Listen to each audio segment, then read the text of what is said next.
Peter says 4:30. There we go. Team will come to order. Roll call. Commissioner Bailey. Here. Commissioner Gay. Here. Commissioner Bunting. Here. Commissioner Owens. Here. Commissioner Saucy. Here. George to Bow your heads, please. Our most gracious Heavenly Father, we just thank you for the day that you've given to us and the blessings in it. And we just pray tonight, Father, for all our men and women in the service off across the world and in our country, Father, that you would guide and protect them. Also our first responders, Father, because they go out, they're the first ones in and to help in any situation. And we just pray your blessings upon them. We ask also, Father, that you be with us tonight through our deliberation, that we would do the things that are best for the folks of Gratiot County. First in the name of prayer. Amen. join us for allegiance. Pledge allegiance to the flag of the United States of America and to the republic for which it stands, one nation, under God, indivisible, with liberty and justice for all.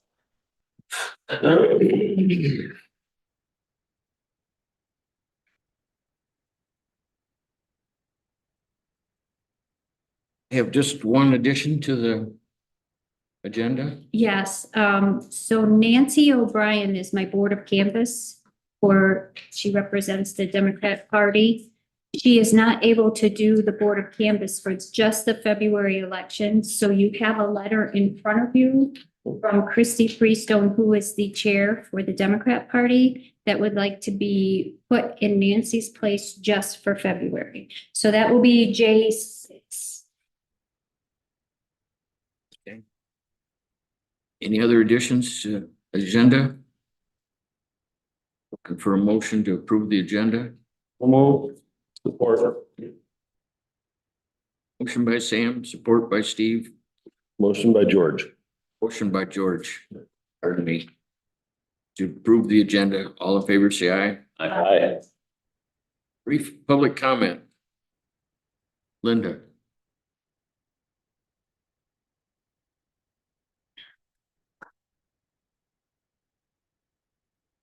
I'm Linda Kresnak from Seville Township.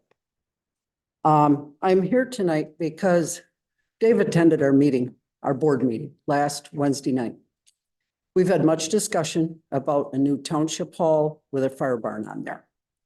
I didn't get a sense of a lot of support on comments that Mr. Owens made. Said we'd never considered a fire barn, we would never have a fire barn. I consider this a positive for Seville Township. This has been in the works, discussions over this for 1 or 2 years now. We know that we may or may not have had enough money to put that in. We are going to move ahead with a new township hall. But we still are going to continue to look for options where we can add that fire barn at some point. It would be in Seville Township in our best interest to have something closer from where the fire barn is now located to the furthest northwest corner of our township is 17 miles one way. And it takes a long time to get a truck there. I just felt that we should have had more positive support from Dave other than just those comments. Elected officials are there to represent everyone. Doesn't mean you agree with them or disagree, but at least have a conversation. Whether it be in an open meeting, we've had many discussions in open meetings over a number of issues. So what I'm saying is I'm disappointed in the fact that I guess I don't feel as a Seville Township resident that we are getting support. And Dave comes to the meetings, but never shares anything that happens here. We're interested in what comes out of the Board of Commissioners. We need to hear what is going on for the county as a whole. So we're just asking, we need to be kept informed, and we are still going to continue to work toward what we consider important goals in Seville Township. Because we have many. Townships have many, many challenges these days. And we are trying our level best to address all of those issues for as many constituents as we can. Our township board has had to work very hard. And they had a lot of problems to overcome to begin with. So they have all spent more above and beyond the amount of time that most people even spend in a regular job, trying to deal with the issues and address people's concerns, and sometimes even fears that are out there. So all we're asking for is we want to be recognized that we're in your voting district. We don't want to be treated like the redheaded stepchild. We want to be treated just like everyone else, be it precinct 1 in Elma, Pine River Township. Thank you. Thank you for your comments. Anybody else? Good afternoon, everyone. When I was last here, I presented you a rabbit hole of information. I felt the need to share everything that I had found out about solar development. And since then, Where are you? I'm sorry. I'm sorry. Where are you? I'm Sheila. I was here last month, presented some Oh, information. yeah, I remember. I remember you too. Anyways, since then, the information that I provide to people is much more defined. I've been speaking at various meetings in both Gratiot and Isabella counties, township meetings, planning commission meetings, board of commission meetings. I'm trying to get everywhere. People are gonna get sick of me. When I was here in January, it was mentioned by Mr. Gay that he was impressed by the modern miracle that farmers are able to grow more food on less land. I have thought about this comment, and I suspect that the prospect of growing more land or more food on less land has to do with the fact that most crops are genetically modified to produce more, so that it is more about quantity and less about quality, and altered to the point that the crops are nutritionally devoid of the benefits they once had. So although we can grow more crops on less land, that does not negate the fact that farmland is shrinking, and I would like to share with you the following statistics about our shrinking farmland. 51% of the land in the United States is owned or managed by the federal government. 40 million acres of US farmland is owned by foreign countries. 25 million acres are currently in the Conservation Reserve Program. That was originally a 10-year program, extended to a 30-year program under the Biden administration. When he first took office, it was 21 million acres, and his goal is 27 million acres. This is where they get paid to not farm. How much land will it take to get the United States a considerable amount of energy use from solar installations? Several sources indicate 15 million acres, and other sources say much more than that. You, as a body of decision makers, are the guardian ad litem, if you will. In the case of solar on farmland, you play a part of that guardianship. I'm certain there are some decisions that you have been appointed to where you need to investigate what solutions would be in the best interest of this land. You give a voice to that which cannot speak for itself.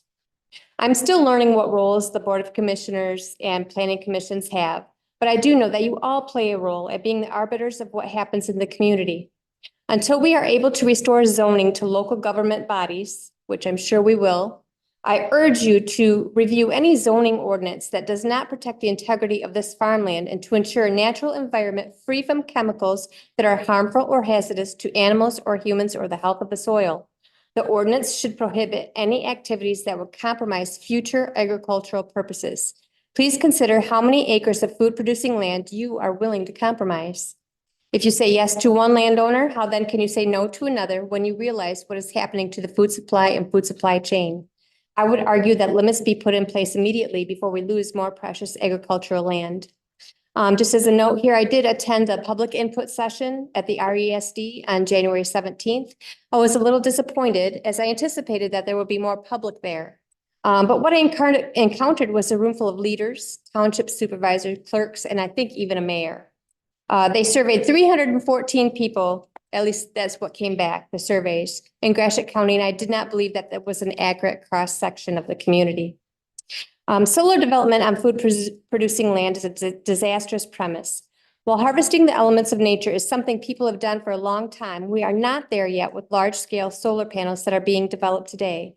There may be a day when this technology may be in harmony with our energy needs. However, the engineering, environmental impacts, and land usage is more harmful than beneficial at this point in time.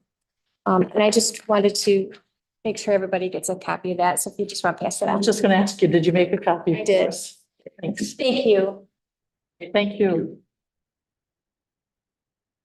Any more public comment? Consideration of the consent calendar, board minutes and communications. With the consent calendar, support. Moved by George, supported by Tim to approve the consent calendar. All those in favor, say aye. Thank you. Administrators report. All right. Sheila's been very busy as usual the last couple of weeks. We've had a lot of interviews. We had a lot of positions open up and we filled them. To break that down, we had a vital records clerk position that was open in the clerk's office. We received 13 resumes for that. Pretty happy with that amount of applicants for that job. And I know that Angie has interviewed them and is working towards filling that position. We have interviewed again dispatchers out at Central Dispatch to fill an open position out there. We have offered and an interviewee has accepted a position, so training will start there. Part-time corrections officer was hired in the last couple of weeks. Another custodian was hired in the last couple of weeks, or in the last weeks, and will start in March. We have 2 custodial positions here at the county. Both of them have turned over recently. That's why you may have heard me talk about custodians a little more than usual lately. And we have also offered and has been accepted a Parks and Rec director. John Rayburn has been offered and he accepted. We're waiting on references and background checks for that. He will be available at the Parks and Rec Advisory meeting tomorrow night and intends to start, assuming he passes with flying colors, on March 11th. So we are excited to welcome him to the team. As you know, the Road Patrol and Corrections Officers, their union, CCLP, they have ratified their union contract for this current fiscal year. This board has also approved that. Not to be a surprise, but we have been submitted by the command unit over at the sheriff's office a letter of understanding, hoping to piggyback on some of the benefits that the officers had received in their contract. I did not have the time to undertake that, nor have I gone through that process before. So what I did is I contacted our lawyer who helped us through this negotiations, Gordon Love, and he is working on making sure that all the paperwork will be in order for us to go into a closed session to review what they would like in this letter of understanding. Should we accept, we would do that out of closed session, and then that would be attached to their COAM union contract. We held an airport advisory meeting last week. We're going to go over that in detail when it comes to the airport authority meeting later tonight. There was a township meeting last week also. Some of the items that we went over, I'm going to let Commissioner Sopsey discuss because I know they were near and dear to his heart.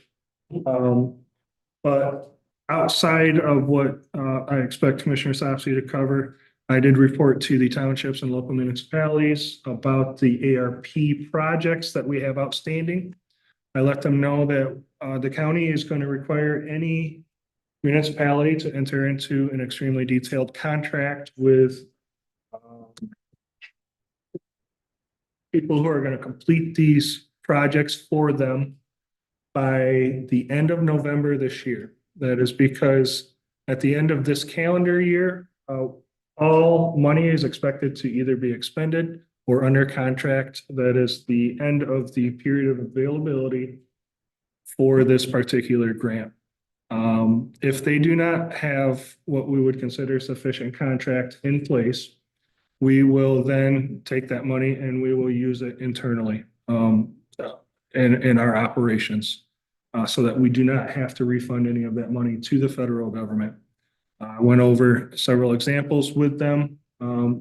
And it is the fear of the federal government that once we get to the end of the calendar year, people are going to have very flimsy contracts that will not be followed. And that is why I want to see everything set in stone by the end of the year. Greater Gratiot gave an update on the master plan and some of their local statistics. Just had a roundtable discussions. I'll let Steve go into that into some more detail. We did have a Greater Gratiot meeting last Friday, in the AM. Commissioner Owens was there with me. I'm going to hit on some of the highlights.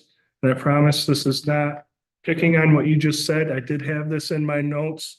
Farmland in Gratiot County over the last 5 years did increase 9,000 acres. And that was something that really surprised me. I did not expect to see that, but that's from people clearing forestry and things like that and turning it into farmland.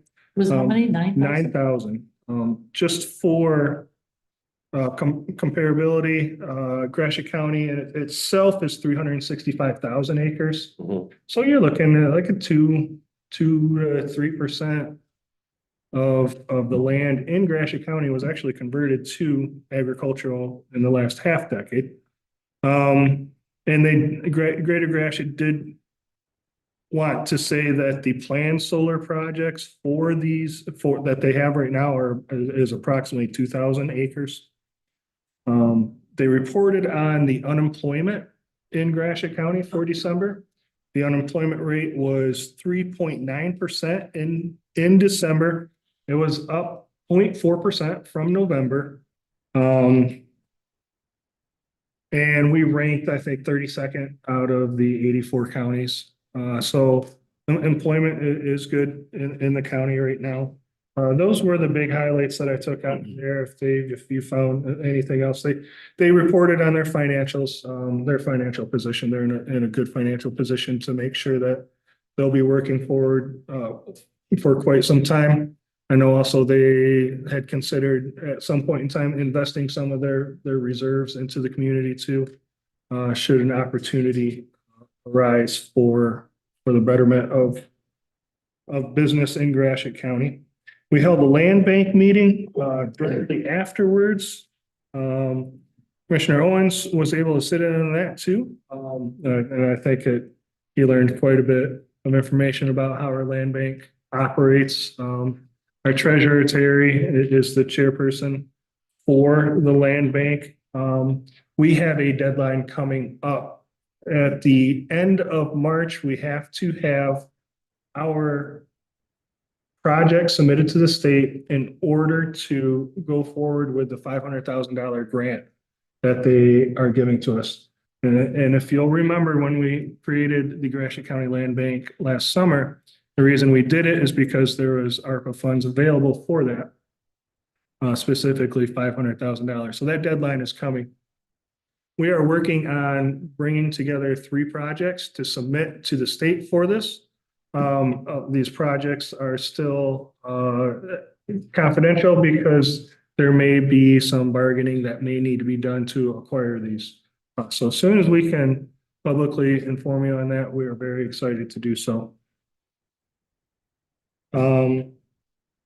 Tomorrow night, we have a zoning meeting that's going to be held here in this room at 4 p.m. It'll be about a solar project where the project is requesting a variance from the zoning ordinance. I've had questions from multiple commissioners about this. What we decided to do is that we would record this meeting so that it could be posted on our YouTube channel the next day, so that any one of us or the public could view that meeting. It is an open meeting. Members of the public are welcome to come. But we also want to provide that you to be able to watch it afterwards in case some of this information starts to climb up the ladder and might make it here into our boardroom. Outside of that, I wanted to give Angie, our clerk, a few moments to give a report on our early voting, where that's at, how that's Early going. voting. Hey, we still have 10 minutes to vote today. The polls are open until 5 o'clock. They will be open all the way through Sunday from 9 to 5.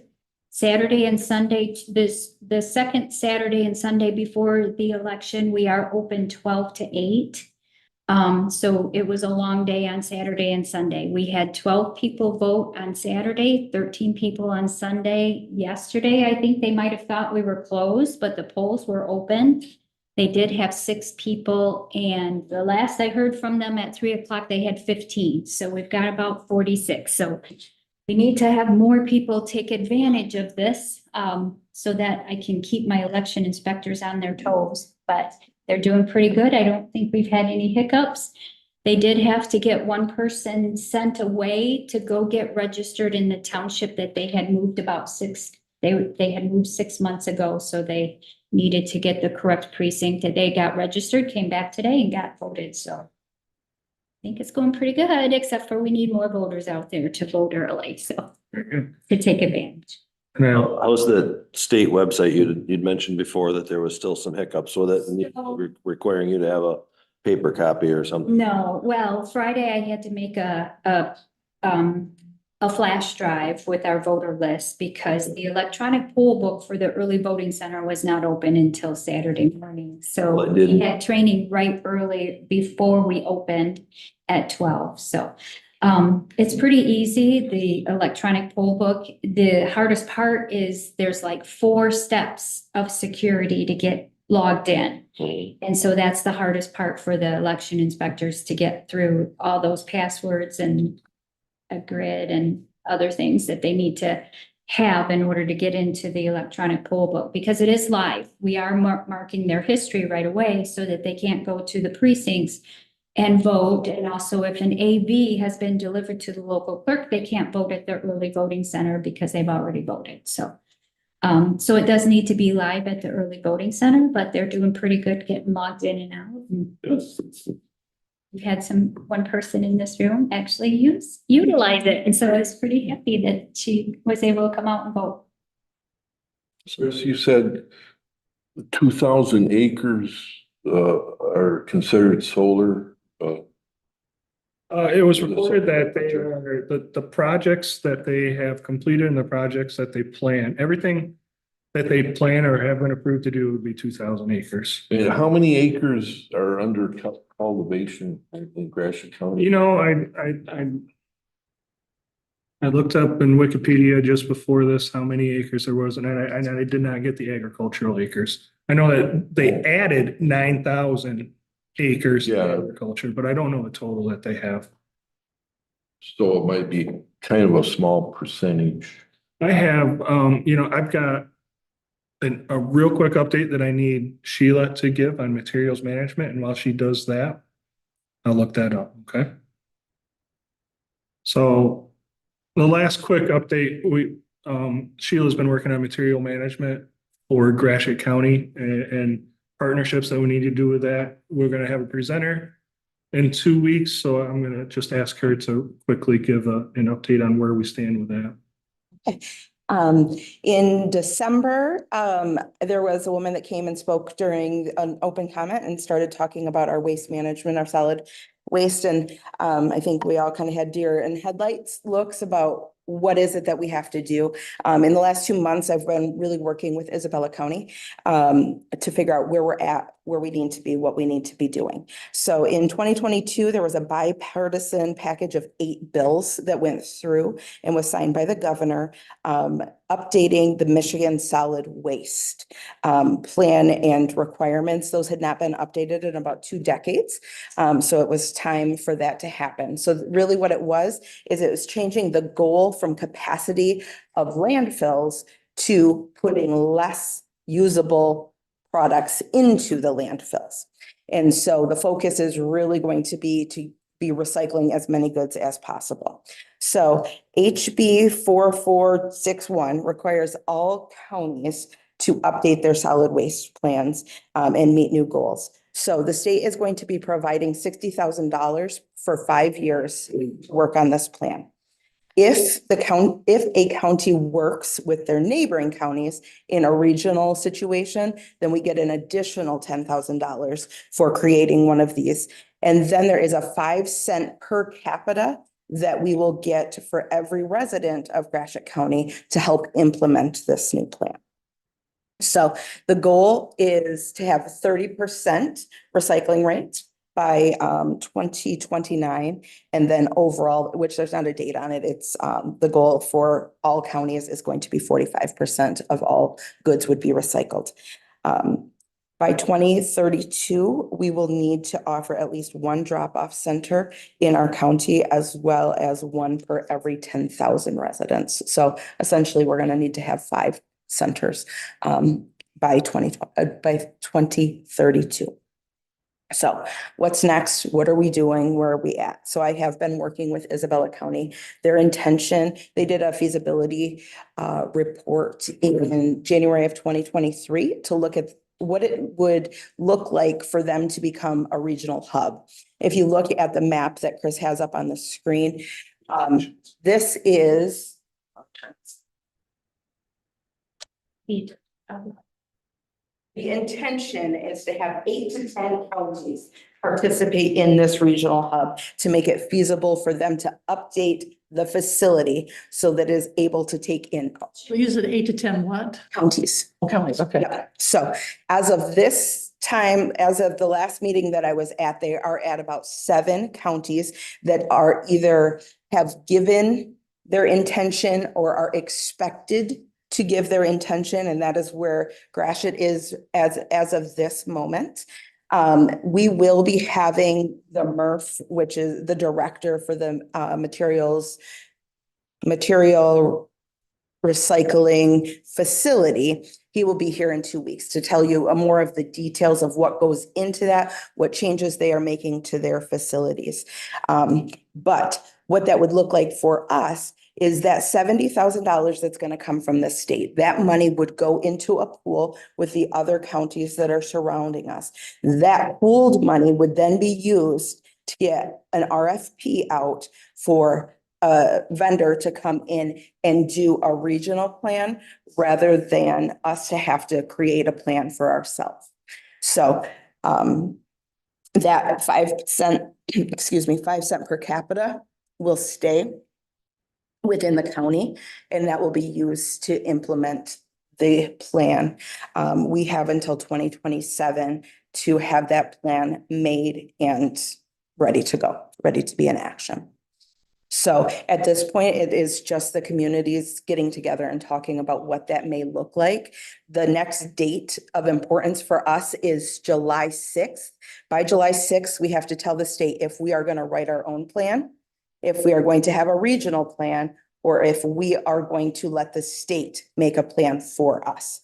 So that is the next big date for us. So I do believe that Tim and the information that he's going to bring some of Isabella County's commissioners with him when he comes, that they will be able to answer all of the questions that you have. I just wanted to give you some background knowledge before the meeting when they're going to be here. So do you have any questions over what I said? Yes. Thank you for working on this, because we have to do something, and I think this is, and I know they have a pretty awesome facility up there in Isabella. How much of this is going to hinge on their vote that takes place here on their millage? Because I do not expect that it will. this won't hinge on that at all, one way. That is for operating costs, and that is separate from this. Okay. They are writing. That's not in their target of, oh, okay. No, they've gotten a bunch of money from Eagle. Okay. And they're writing for other grants to do the upgrades of their facility. Our money, the $70,000 if we join, is not going to that. They just need our material to pay for the upgrades to their facility. Okay. Anything else? Thank Okay. I know Tim will be able to speak about it much more clearly than I will. Let me know if you have any questions. So Commissioner Gay, of the 365,000 acres in Gratiot County, 279,000 of them are agriculture. Some of them may be set aside, but they're, It's less than 1% would be proposed solar. that is correct. Be about 1.6%, 0.7%.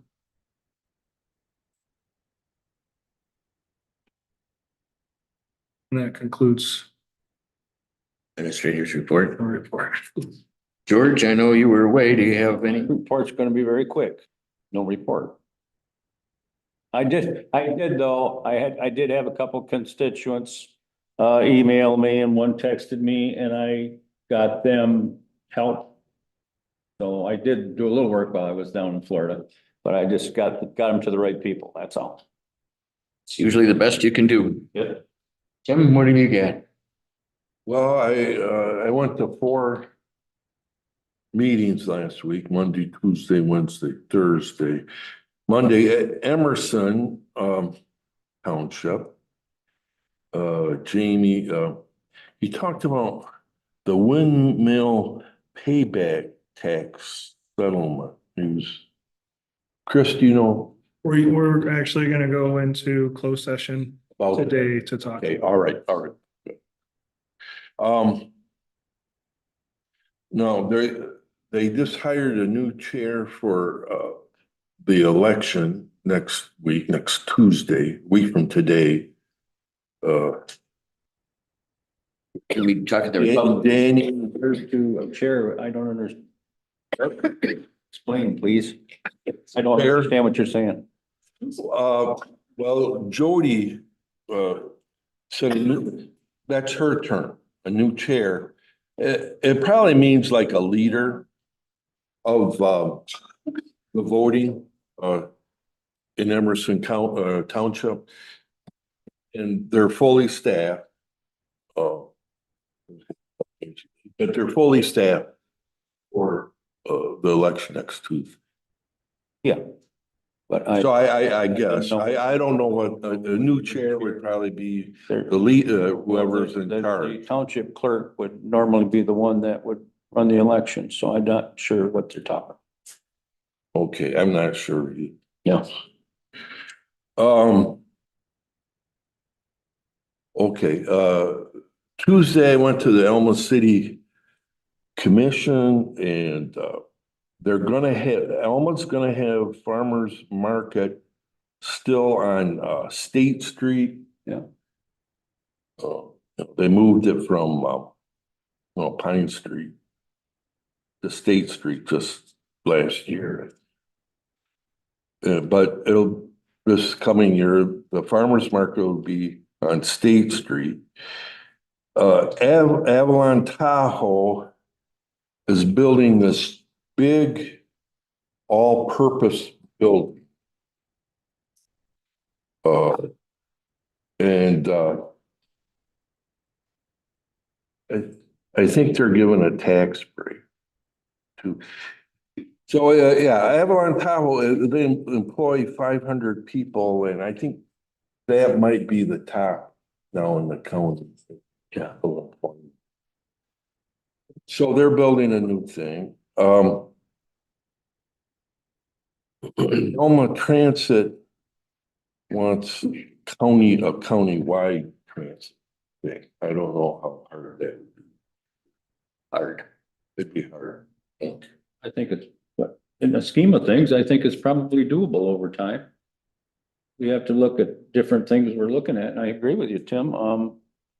We've got an airport that we're looking after now, transportation, we could do a lot of things, we could put things together and make it work. Make it one transportation system, I guess. You got airport, you'll have buses. It's just a matter of getting with the state, I think, to get a different way to serve the commuters. I think that will have to be worked on. Because right now it's a point to point and you have to have a reservation. In other words, you have to call the day before to tell them where you're going. And I think that would have to be reworked, and I don't know if the state's amenable to that. I think that's the biggest holdup we're gonna have in that whole thing is be the state of Michigan. But in the scheme of things, I've talked to Brett about it a couple times and he's got some good ideas if he wants to carry through with it. You just gotta get the state of Michigan to ease up on some of their requirements. Probably have to have a countywide millage though. Well, that would be certainly, yeah, I think that's gonna be a tough sell. well. It's available if people want it, you know, if we get enough people that want it, we can always run a millage, you know, that's just, you gotta put it out there. I add a little bit to that too. I actually stopped at Wheeler Township, it was a week ago. I had paperwork from Brent on the village or on, well, what he told me was that he had some papers. Actually, I think all of us were at the meeting in Alma. It's been a few months back that he was trying to promote getting more information out. They did a survey, and in the survey, it asked people questions, you know, would they use it, and how would they use it? And also, I think the big difference now with the transportation is that you can go to Mount Pleasant. They go back and forth to Mount Pleasant, and I think you can call on some of them in the morning, because where I used to live, there was a guy there that would call at last minute and to get a ride to go to work. And then I told him I would give him a ride instead, so, because he needed to get there quicker. But anyway, so I dropped off some papers, and in those papers, it showed the statistics of people that didn't really want to drive any longer. Back and forth, and was looking for a different route to go. But also what makes it nice is that you've got Pine River, Ithaca, St. Louis, and Alma now that are all going back and forth. So if you can get Wheeler Township, then you'd have it. We'd have, if you could also go the other way too, all the way to Riverdale, we would have all of 46 covered. But anyway, it's within the realm of possibility. I think it is. I think our job is to be available. If enough people want to do it, we should try to help facilitate it. Well, that's part of it. Ask him if you can see that paper on it. Actually, I might be on my phone, Jot, too. But anyway, in the paper, they asked the question, would you support a millage? And it was quite high of the people that would support that millage. Our population in Gratiot County isn't getting any younger. Yeah. Unfortunately, young people don't stay around here. Well, look around the table. Except for Chris. What about? Oh, maybe Angie. I'm younger than. Steve?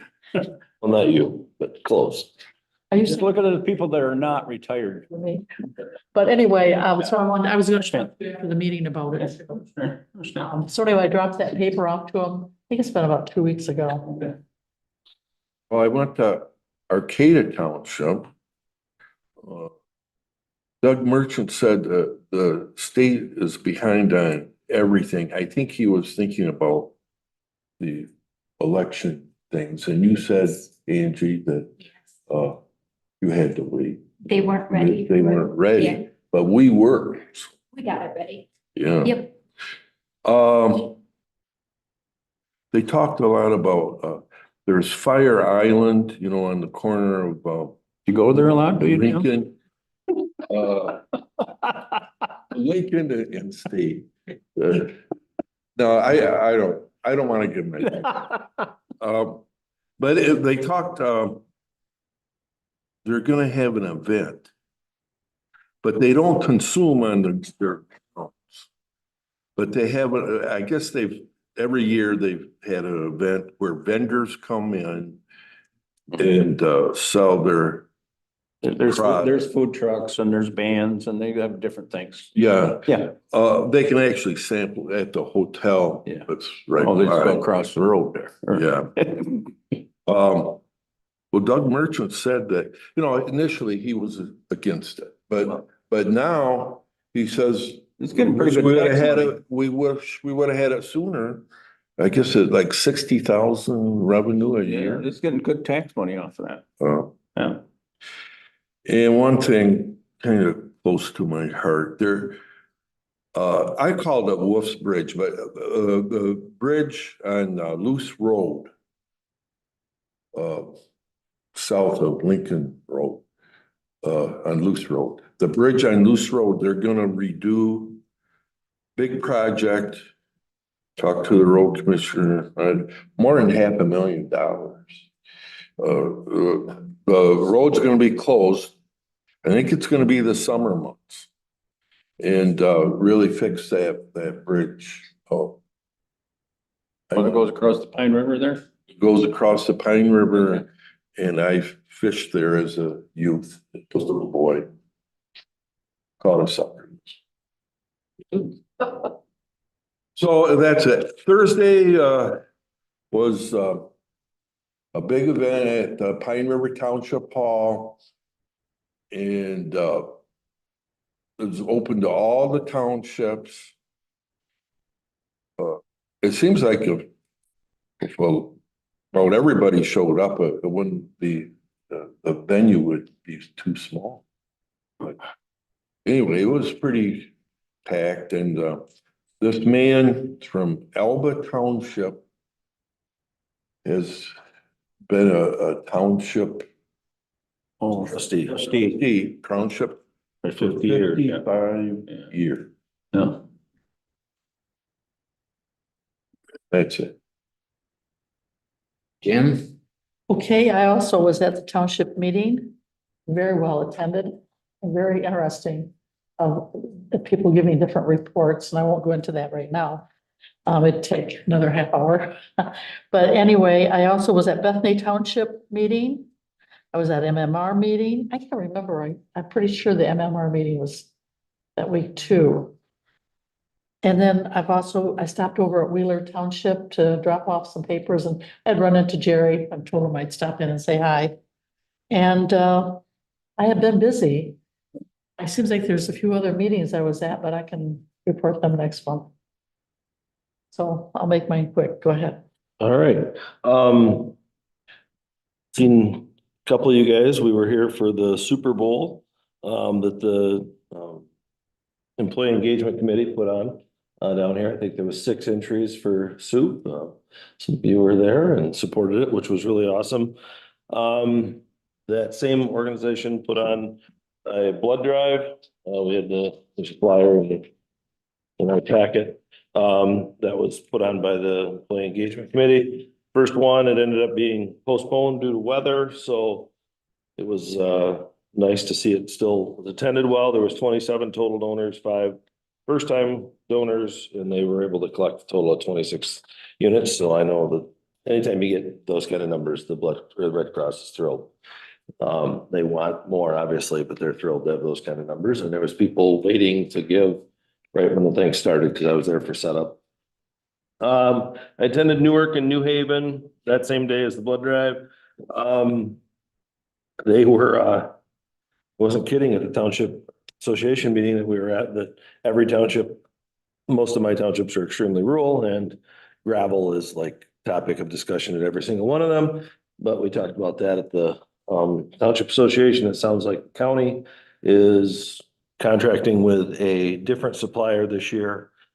So hopefully the road gravel is supposed to be 22A, and you'd think that a stipulated like grade of something would be a pretty narrow parameters, but apparently it's very wide. And your townships have complained about this. The price of gravel went up a lot. The price went up quite a bit, but if the gravel actually stays on the road and doesn't all drive away on every car that drives down the gravel roads.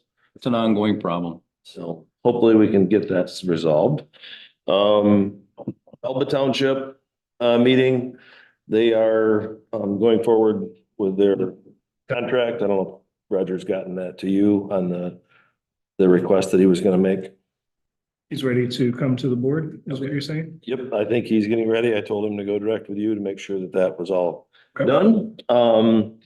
Because they are in the process of spending their ARPA funds that they received. Did you explain to him that there isn't any left? I did. Okay. But, He's welcome to come, but he's gonna get the same answer. they're buying, they're squaring up their cemetery lands is what they're doing, which will end up Still on doing the this list. month.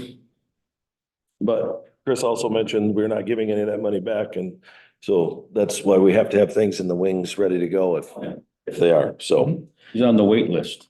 But we can't wait till December 31st to have the wait list created. We have to have it ready to go today. We asked them to officially present to the board to officially be put on the. Yes. So it's ready to roll. Gratiot County Township Association meeting was it was near and dear to me. My next door neighbor growing up my whole life, Tom Bradley. That guy there? Yep. Yeah, that's the picture I was looking at here. So I'd have it, so I could get everybody the recognition. So on your far right was Nick Capone from Representative Graham Pillar's office. He came up to do the presentation for the state of Michigan. Next to him is Kevin Beeson from the Michigan Township Association, MTA. He presented a document for Tom Bradley as well. There were 3 representatives from Alba Township there that have been on the board, many of them as long as 30 of the 55 years that Tom has been on the board. They gave him like nice wooden plaque and a declaration, and then we had the county resolution that I presented to Tom. Totally blown away, his family. I got tons of texts and from his son as far away as Utah on what that meant to his dad. So that was pretty cool to be able to be there and see that happen. And Tom's had one rough road of sledding this past year, so this was really cool that he was able to get that recognition and actually be there for it. So other things that were talked about at that meeting, obviously the gravel was a topic of discussion. Chris talked about a number of things going on in the county. All of the elected officials that were there, everybody gave a short presentation, which was awesome. We got the first time Fred was at one of those meetings, so he got to be introduced to everybody. And then the other meeting I've been to is North Shade. They are working on their hall. It's really coming around. It's not just a shell anymore. You can see where all the walls are going to be and the plumbing and the heating, and it's going to be really nice when it's done. Really, really nice. They're going to something to be really proud of, and hopefully this spring they will be able to, finish up they actually still don't have running water there yet because the well hasn't been drilled yet, but they're anxiously awaiting some of those little projects there. And I think they also have some small projects because they didn't get any of the county ARPA money for that project. They have some small things that they are going to try and present in case there's some small chunks of money that come available. I think one may be for their backup generator, things that they can do in small increments in case there are some ARPA funds that come available. And do you guys all get this, being commissioners? Okay. Do all of you get this I didn't get it. update on the Pine River progress? It's very interesting. A very good read. EPA put it out. Yeah, the EPA puts it out. It's just, it's a very interesting read. If you didn't get it and want to read it, it's an interesting read. So I would encourage all of you to read it because it's our county. Absolutely a huge thing. Get yours through the mail? Yeah, they mail it to me. Yep. I think that's it, unless you have something else you need me to. Very good. Well, you guys are kind of pikers. Only 4 meetings. I had 8 last week. So thinking about putting in for a raise. I gave blood on Monday. Went to the Alma Commission on Tuesday. And it's kind of interesting there. There's no yays or nays. The mayor says, everybody in favor say yes.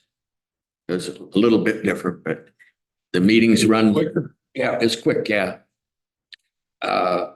Went to the airport meeting on Wednesday, and a lot of stuff going on. We'll talk about that later. And I went to Seville, and I question how much they're interested in what goes on to the county.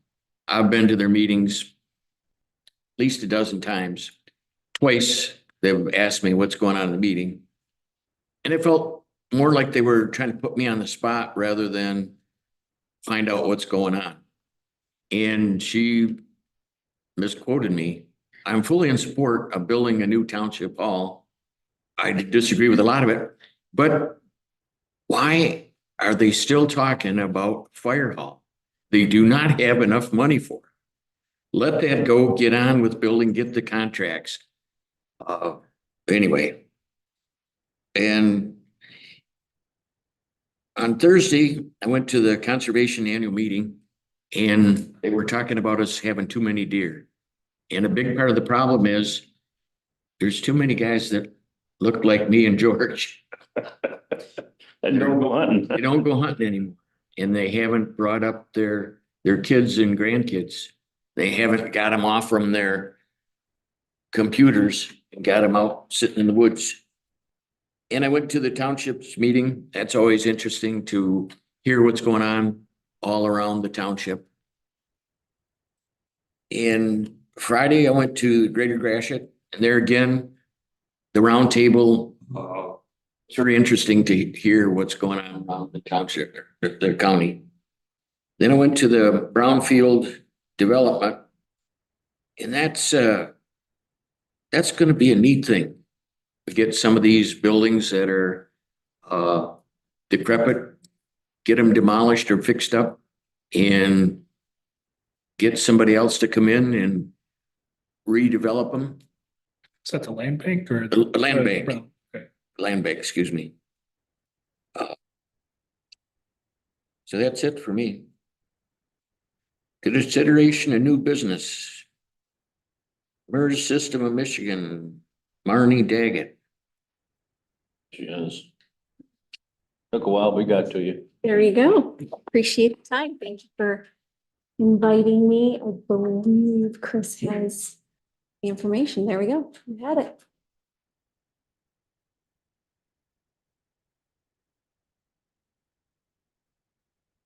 There you go.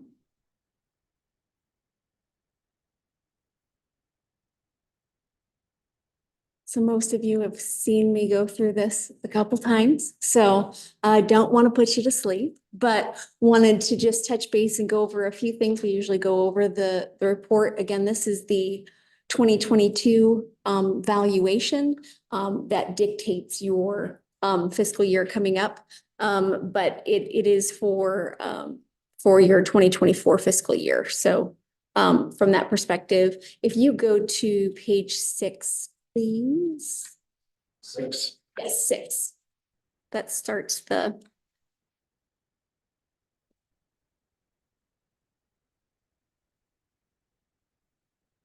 Numbers, whoops, It all works. it will.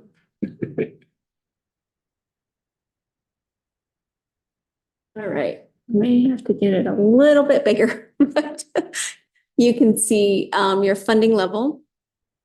And so it's funny to talk about 2022 because we're going to talk about the investments back of a year ago. And 2023 from an investment perspective was obviously very different, especially in fourth quarter. So 2022 was a down year. Across the nation, it was a down year. When we look at the returns for MERS, we usually outperform and downside from a downside protection perspective. So our benchmark lost almost 17%. MERS lost a little over 10%. So again, on a down year, that's what you want, right? More than staying ahead in the market, you want to make sure you protect the assets that you have there. And so even in a down year, which was our second largest down year compared to 2008. And so it was a pretty significant one with a negative 10%. So we do see that impacting your funding level. That negative 10% is smoothed out over 5 years, where we've talked about that smoothing in the past, where you're going to experience that loss for the next 5 years spread out over time. So part of where we're seeing that this decrease in your funding level is direct impact from that loss. Yeah. We have a couple new commissioners. I just want them to know that this is our pension fund. Oh, yeah, I'm Sorry. full well with Okay, MERS. so I just, MERS is my best friend on the 18th. yeah, so our, Otherwise, I wouldn't be the commission. yeah, Just be honest. so. Yeah, this is the Would be doing something much more Fine. lucrative. Correct, because you do have two different programs. You have the defined contribution, which is what your new hires are going into. And then this is the defined benefit plan. And I'll show you a little bit later how many people are still in that plan. But there is still some legacy debt and some pieces that they're handling. Some of that was taken care of by that bond, but we're still dealing with, again, from a market perspective. Good news in 2023, we don't have final numbers of what that will look like with dedicated gains, but although it was a -10 last year, or in 2022 and 2023, it was over 11%. So again, we did a really big swing in 2 years. So when we talk about a volatile market, this is what we're talking about. You're going to have really big. The year before was like a +13. So we're going to have a lot of these different swings. And so that does make it difficult for you to put your pulse exactly on what your contributions are going to be every single year. That smoothing helps that. But understand that you're now going to be talking about some gains from previous years, losses, and then you're going to have the dedicated gains. So wanted to share that again, that impact is going to be softened probably a little bit, but it is something that you'll be seeing a trend for the next few years to overcome that. Because again, you're going to have negative for a little bit to offset that 10, and then you've got to catch back up. And so you're going to see kind of a slope from a funding perspective. Can you explain in Pension Fund 101 Yes. why that number is the most important number in this entire report? Sure. So this is what when we look at saying, okay, we've offered this lifetime benefit. So a defined benefit plan is a lifetime benefit, meaning we're going to give the people who earn this a benefit for the rest of their lives. When we do that, we assume what it will cost for those people, how long they will live. Again, we don't have a crystal ball, but we use actuarial tables to say how long they will live. We look at who's in the plan and how much they'll earn during their career. Again, no crystal ball, but general actuarial things. And then we forecast what that cost will be to the county. So when we look at that cost, we say how much of that is already in the bank, so to say, right? It's already invested towards that promise that you've made. Okay. And then there's an amortization schedule. So anything that's not completely, so again, 9% is not already invested, that those dollars will then be spread out over a period of time, right? 16 years, 15 years, they'll keep moving that way. That will be the period of time that you pay that off, or that remainder of the amount to get to 100%. Now, will you fluctuate after you get to 100%? 100% of the time, because we're still dealing with, I was gonna say, we're still dealing with the market, we're still dealing with human lives. You know, if someone has a miracle cure and everybody starts living to be 150, it's gonna be a completely different story, right? So we're still dealing with all of those variables, but it gives you an idea of where your marker is. And I can show you dollar amounts as of 2022 of what that means, that last remaining 9%, what that means from a dollar perspective. Did that help? Okay. So when we go through this, the next, and see, I'm moving without you. Next page. If you go to this table, we may need to make it a tiny bit bigger, or do you guys all have it on your screen? So on page 7, if you look at that large chart there, if we go from right to left, you'll see, so the no phase-in amount for October of 2023 started with your monthly amount being $32,756 and an annual contribution of $393. This report, even though it's of 2022, it is for your October fiscal year in 2024. So again, you're starting to look at it from a budget perspective for this coming October. The increase is going to be to almost $48,000 a month, and that's $575,292. So you are going to see an increase, and we're looking at the no phase-in numbers. If you go to the right column, skip one, and then go to that third column from the right, those are the numbers that I'm quoting. So you are going to see an increase because you saw that drop in funding, and so you're trying to make up for that loss in the marketplace over a period of time. We go down right now, that doesn't impact the employee contribution rate. That's something that's impacted differently through contacts and things like that. Probably not a lot of that discussion with there being dwindling number of people in there. If you go down to the next page, actually, I'm gonna say, let's go to page 9. I'm gonna look at for that paragraph on comments on asset smoothing. Oh, right there. Whoops. There we go. There you go. Did I say the wrong page? There you go. Perfect. I know it's hard when somebody else is talking and you're driving. I apologize. So this is a paragraph I always talk about. Remember, I said that asset smoothing, that's that 5 years, so we spread out any losses or gains.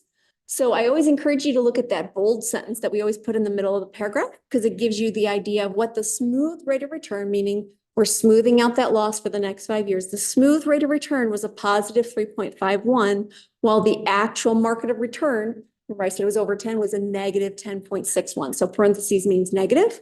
So you'll see that's, again, you saw a gain even though there was a loss, right? Because we're smoothing that with the gains from previous years, we're still smoothing that over time.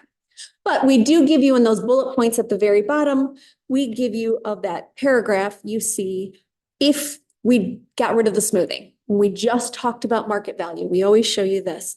The funding percentage, instead of being 91% funded, would be 79% funded. And the contribution, instead of being 575,000, would be 1.226. So again, the impact can be pretty substantial with a loss like that. Again, not as substantial as if we would have been in higher risk funds and lost the, 16, 17% like our benchmark, but it still was an impact. And so that's why we do the smoothing. There are municipalities that say, hey, I know that was an actual loss though, and we want to catch up sooner. You can always use these numbers to decide on a different contribution amount, but we're just giving you that minimum required. Any questions? Okay. So we're going to go down to page 11.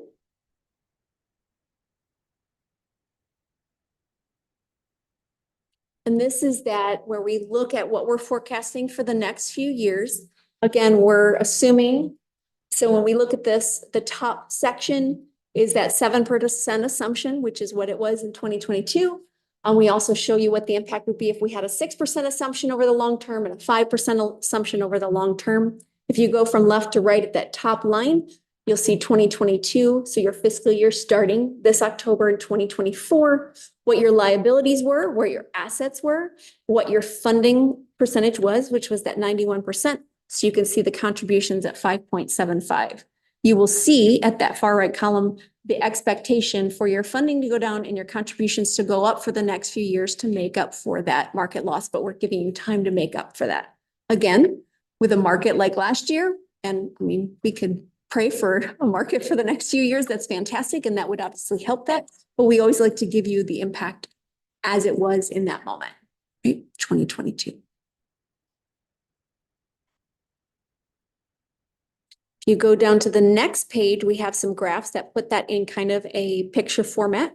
So you can see that top one, that solid blue line is that 7% assumption. The red dotted line is the 6% and the purple is the 5% assumption. So you can see that blue line. Remember, we're smoothing that loss over the next 5 years. So it's going to slowly take you down and then you start gradually moving back up.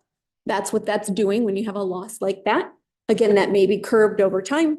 With market returns, it may not be. I have no idea what the market's going to do anymore. Then you go down, I just have to say that, sorry. But and the next graph down, you can also see the estimate employer contribution rate. So you can see that again, to make up for that loss, you're going to see that increase over time. You're going to see kind of a dip, a little bit of a dip there. Some of that has to do with probably some of the retirements and some of the people that are still active on the plan and life expectancies and pieces like that. And then slowly over time, it will start to drift down because you're getting to that end of that amortization schedule.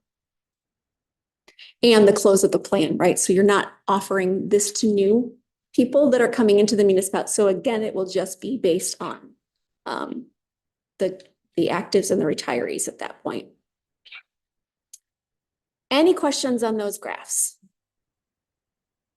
Table 1 is the next page. I like to show you the breakdown of the cost because I think especially for this plan, it's impactful because you're going to start seeing that dwindling number of active employees that are in there.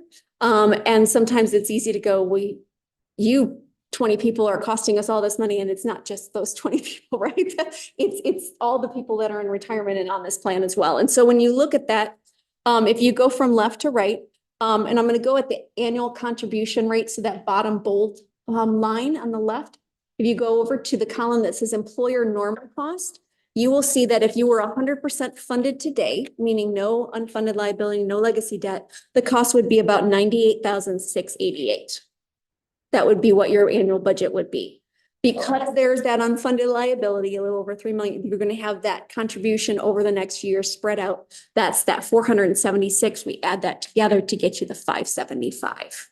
So that's the breakdown of the math.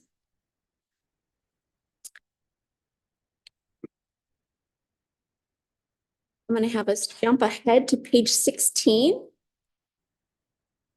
to give you an idea. If we can scroll so we can see the bottom of that table. Thank you. You can see as of the end of 2022. So again, I don't know how many retired in this last year, but you had 18 actives that were still in the plan at the end of 2022, down from 22. So a few people were retired. You had 6 vested former employees. Those are employees that are vested, meaning they're going to get this lifetime benefit, but they left here before they were age eligible to draw. At that point, there's still 6 people who are too young to draw yet. They will someday be drawing, right? So there's 6 people left on that. And then you have 112 retirees and beneficiaries. So again, obviously from a maturity perspective, you are a very mature plan. It's the majority are retirees and beneficiaries. And you have a few actives that are left. Table 4, which is page 17, is the next page. And that's just, remember we talked about smooth and then market value. So this is showing that loss from 2021 to 2022.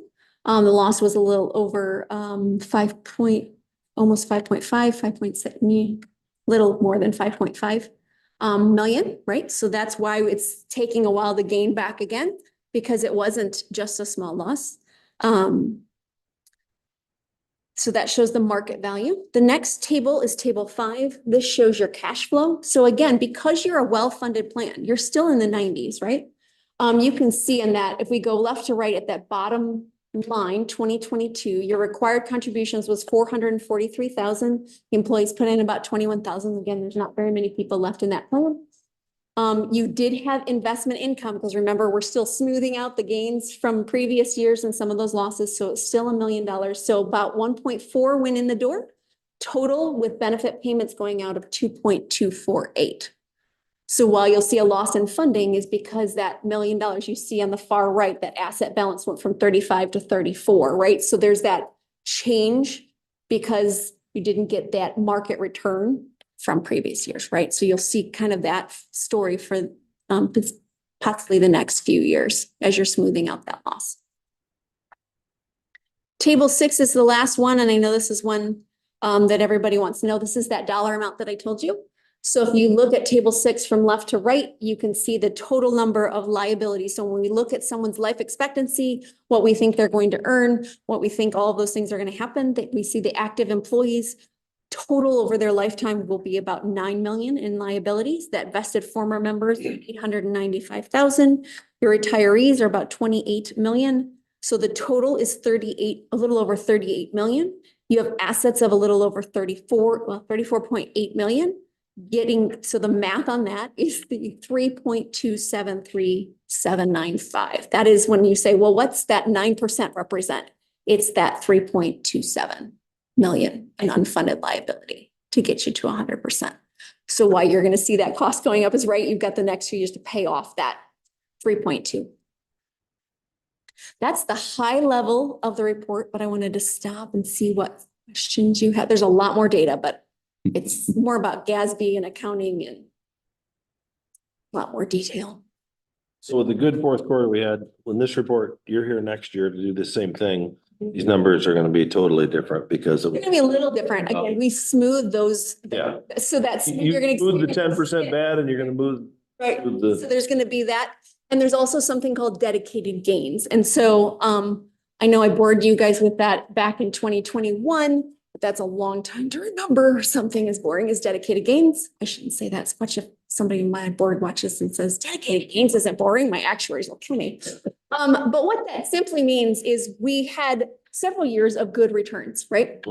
And we were at a 7.75 assumption, then we went to 7.35 assumption. And so when we moved to the 7% assumption, instead of in the past years, when we would say, okay, we're moving the assumption down because we're saying from a global perspective over the next 30 years, we're not expecting the marketplace to keep returning 9, 10s, and 11 over average over 30 years. That's just not going to be seen anymore.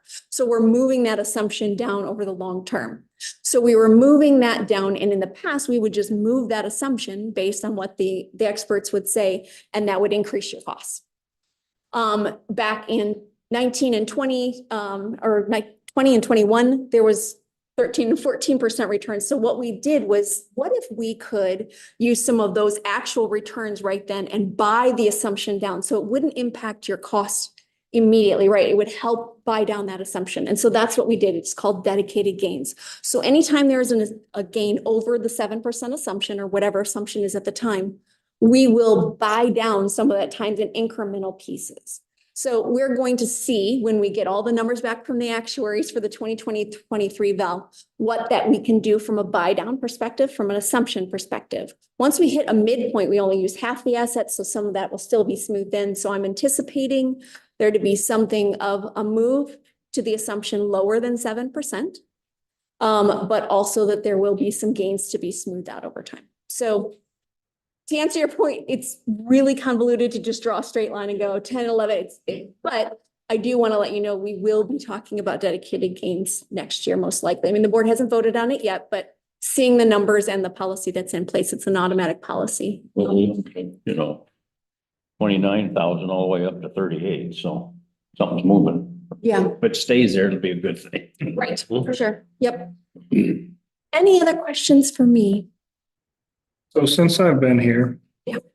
2017, we've gone from, we have not made an extra contribution since then. It's just been the mandatory. Yep. We've gone from 86% up to 106% and now back down to 91%.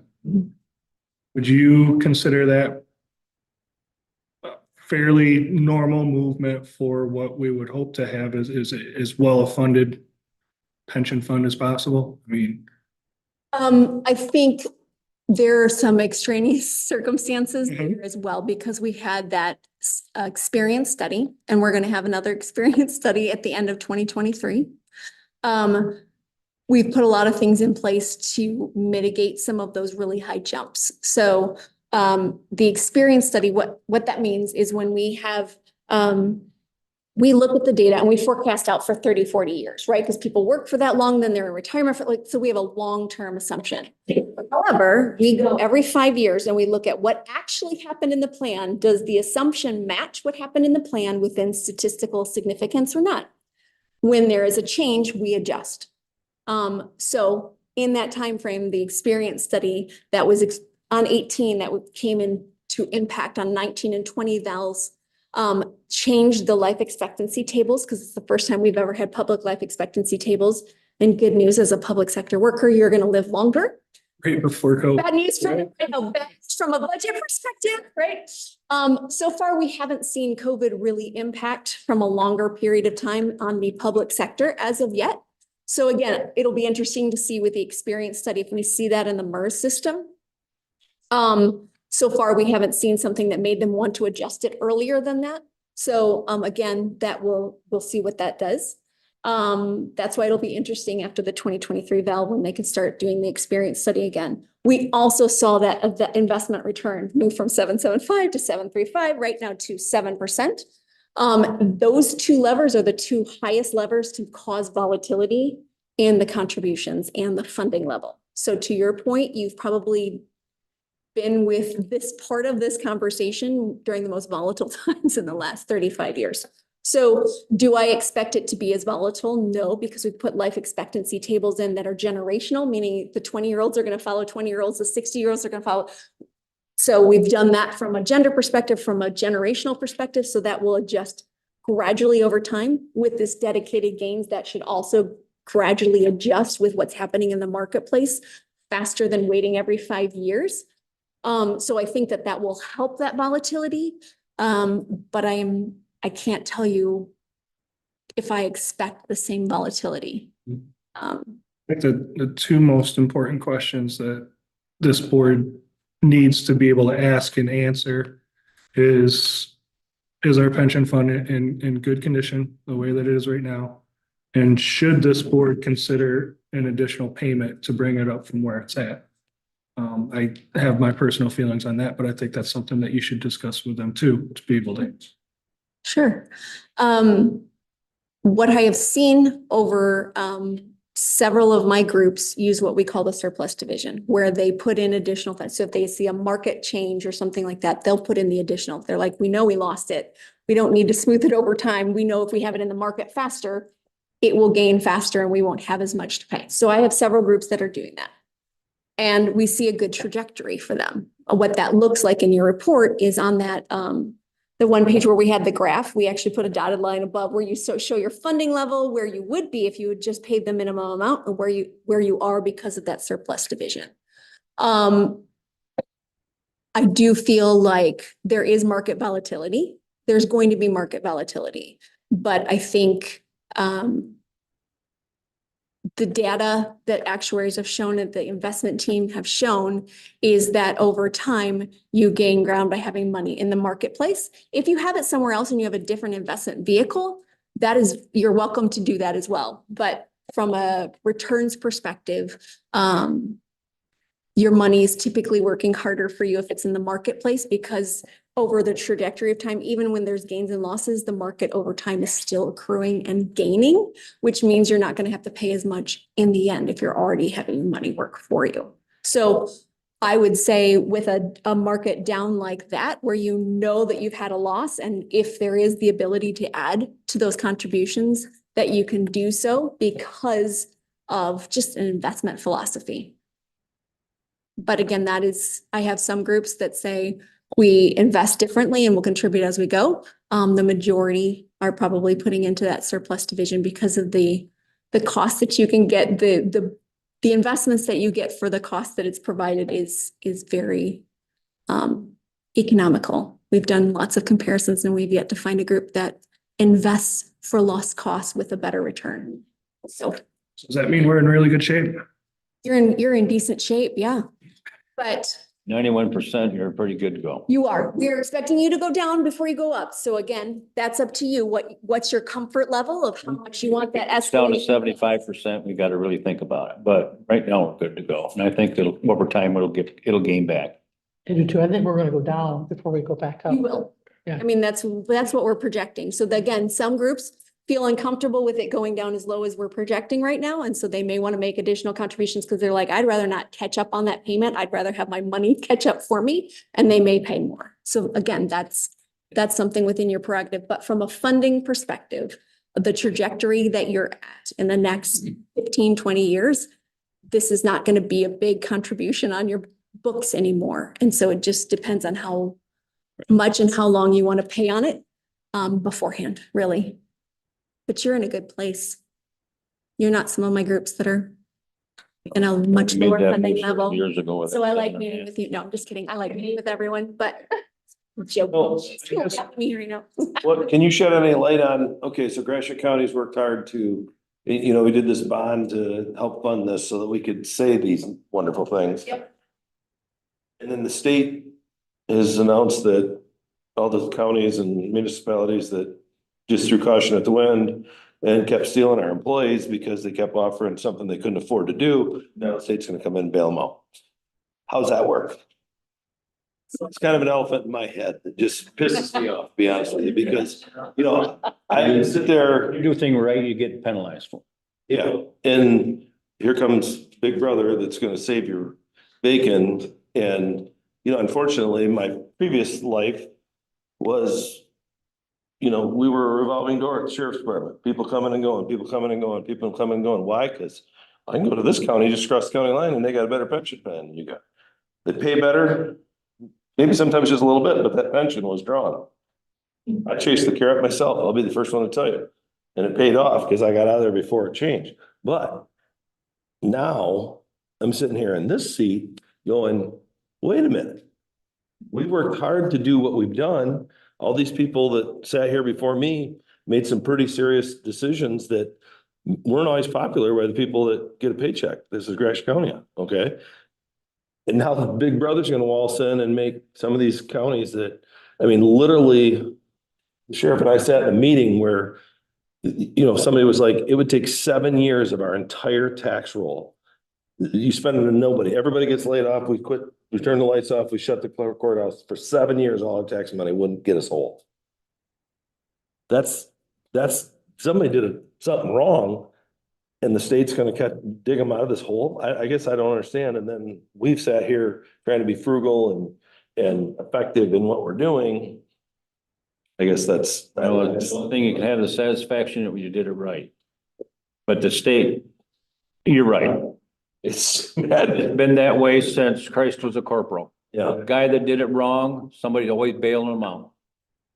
And that's a terrible way to think about it. I don't like to think about it that way. I'm a very conservative person. I'd rather pay my own way. But the state of Michigan is looking at bailing a lot of people out. Wasn't that long ago, the federal government bailed out a lot of car companies. But you know, look at it another way. We're $34 trillion in the whole federal. Yeah. So how in the world can Michigan bail anybody out? Or that much in the hole? Well, Michigan really- has to have a balanced budget by law, so. Yeah, the states have to. The federal government that's Federal government doesn't balance what they want. it. Had a budget. Blindfold on, throw a dart. That's what we're gonna do there. All that does is create inflation when they do that. Yeah, I don't know, Steve, I don't know the answers. It's frustrating to me to sit in this seat and know that the people who worked this job before me, you know, didn't take this lightly and now, poof. Yeah, and again, MERS has no stance because Obviously, we just administer the plans. absolutely. And. You're not a state agency, Rules around you're your own fiscal thing. responsibility now that like groups will be like, well, why can't I give my people a raise? Well, like, you can't give them a raise, but can't change their benefits because you're not 100% funded. So we have rules around that. But I can't speak to what your legislators do. So again, I guess from that perspective, let your voice be heard from a legislative perspective. We follow the legislature. We're not a part of Michigan. We're a separate municipality governed by municipalities. But I can tell you that there are some groups that did a lot of things right and had a really low benefit. And I have one group in mind that literally they had two disabilities that happened to two of their 4 police officers, right? And it completely tanked their system because there wasn't enough to control it. So sometimes it's a numbers thing and it was nothing that they did. There are other players who lived on the dangerous side and reaped a little bit of the benefit. So I can't, you're right. You guys did a lot of work. You've done a lot of work and I applaud that. It's why you're in this position because they're still only 60% and have miles to go. So you said something interesting. We have to be at 100% in order to change our funding or to change our retirement plan. Or they have to be 80% and pay for the full benefit up front. Yeah. So we have fiscal responsibility rules that are in place so that Yeah. groups, and it's not just that division, it's also the entire municipality has to be, because that's where the funding actually comes. So we have a lot of rules in place to not allow this to happen. It used to happen in the Wild Wild West, right? Before there was MERS, it was just kind of everything could happen. And so there are rules in place now to kind of mitigate that. But If you looked at the total number of employees, what we're on the hook for, if you will, is coming down. And so our reliability over time is going to diminish. That's the key, is that we can pay what we need to pay to ensure that everyone that's on that old system is paid their full retirement benefit. And they don't have to worry about it. And to me, that is better than thinking about the state coming in and paying it.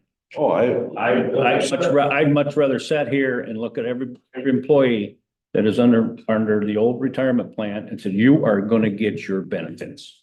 but I also want to be able to look at our current employees we're asking them to give us the best 25 to 30 years of their life. And Well, they're not retiring it. And I think, 5% Steve, hanging out. Steve, down the road here, It's just well, never. we get some bills paid, we're gonna be able to change that. Mhm. So that's what we're looking at. Yeah. We're not looking at staying stagnant here.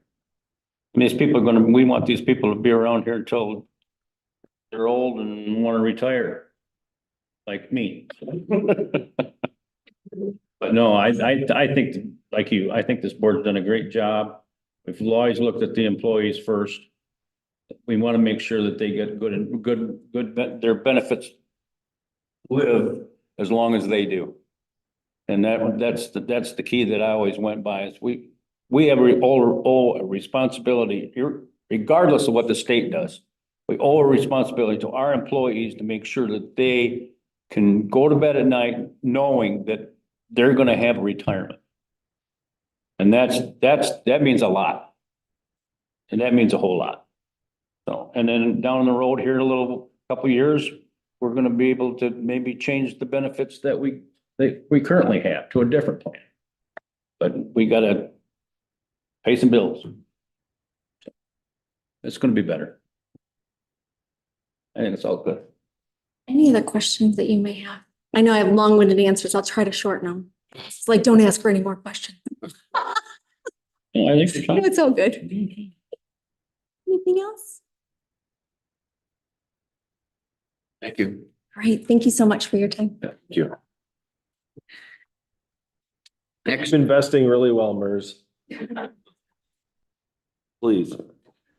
next up, we have restructure the prosecutor's office. All right, starting on page 49 of your packet, I have a memo that I did to the commissioners outlining my request, and then I attached a job description to that, which is what the current position is. I am happy to take any questions. I guess in a nutshell, what I can say is, our office had 4 support staff positions, and that's non-attorneys. So the office, if fully funded, would have 4 attorneys and 4 support staff, 4 assistants. One of those used to be called a receptionist type position, and it was the person at the front desk, and it was sort of I guess in a simpler time, it was the person that greeted anybody, kind of made some copies, answered the phone, things like that. Our office has dramatically changed starting in early last year, about the time that I was transitioning for Keith Cushion. The video and the digital discovery, so anything we're getting in terms of pictures, audio recordings, videos, any kind of digital evidence, cell phone downloads, things like that. That all started coming to us digitally. It created a huge issue. At the time, the attorneys were all doing it themselves, with the exception of Keith, who didn't know how to do it, wasn't going to figure out how to do it. So Jennifer Shepherd was doing all of Keith's, all of hers, some of mine. We had anything from state police going to one person, anything from Alma or the county or St. Louis or Breckenridge going to different people, and everybody was confused about what they had. The problem is ethically, we have to get that to the defense attorney very, very quickly. So trying to track that, manage it, download it, make sure it went to the right person became overwhelming. Matt jumped in, kind of created a new system for us. That's kind of a continually evolving process. In the meantime, we realized that as short-staffed attorneys in our office, we simply did not have the time to be doing it. You can't do it during the daytime because some of the things take a while to download. We designated one of our, the person that was in that position that I was referring to as a receptionist, that person kind of became our new digital evidence person. With Matt's training, a new computer system or an additional computer system to do that, plus other job duties, that position has dramatically evolved. So completely separate and apart from the pay point study, which I know is also coming up on an agenda. This is a different request. This is something we knew about back in, I think, April, and started working with Sheila and Chris back in, I think, July, to have this issue taken care of for this particular position. So I can't, without board approval, just say that this position has now morphed into something different. I am requesting board permission to do that. And as outlined in my memo, It shows what the new grade is and what effect that has, for the budget in the prosecutor's office. That will have an annual change of just over $9,000.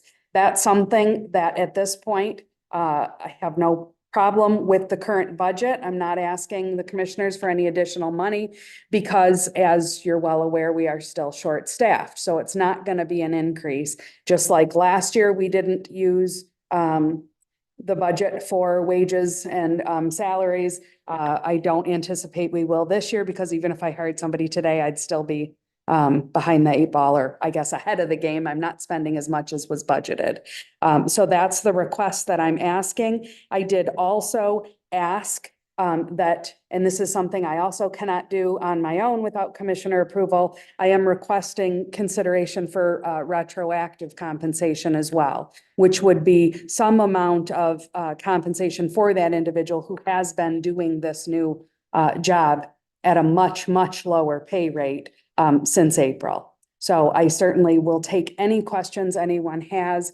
And on a separate note, I am always welcome. If any of you ever want to come to my office or our office and see what we do and learn the intricacies of our system, I'm always welcome to meet with you.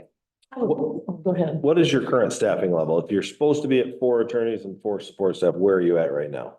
3 attorneys and 4 support staff. Okay. They're fully staffed in terms of our support. So you're still missing a prosecutor. We're still missing an attorney.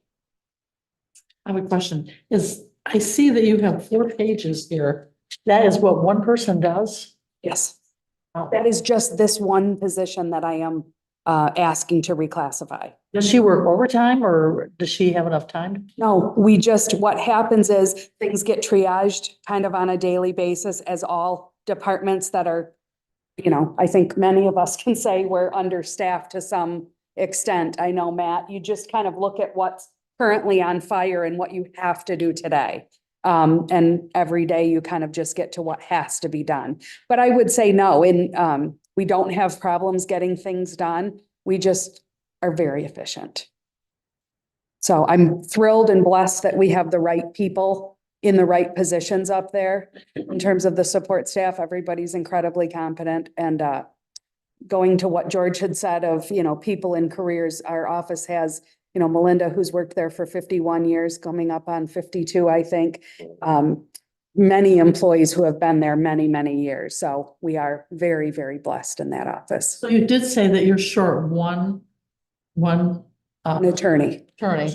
So if you find an attorney, will that create a problem with, you'll need another person because, No, nope. Any attorney that comes in with the new system that we have, having this individual do the digital discovery has allowed a little shifting. We've had to really shift in who does what in the office. And so a new attorney would come in, kind of follow our current practice with this individual still doing the discovery. She would then do it for 4 attorneys instead of 3.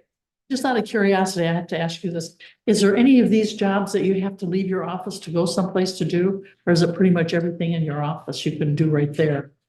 I was just curious. The attorneys have to leave often. We're all over in every courtroom in this building. Do we have to leave the building when we are either looking at a scene? When we are attending meetings, we have some administrative things. That's mostly myself and the chief assistant prosecutor. And when we are appointed a special prosecutor for other counties. And we do have those, we have to go to those other counties and try cases or have hearings and things.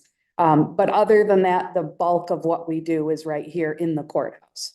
That's good. to know. Sometimes next door at the sheriff's department, but for the most part here. What's the name you want to change this position to?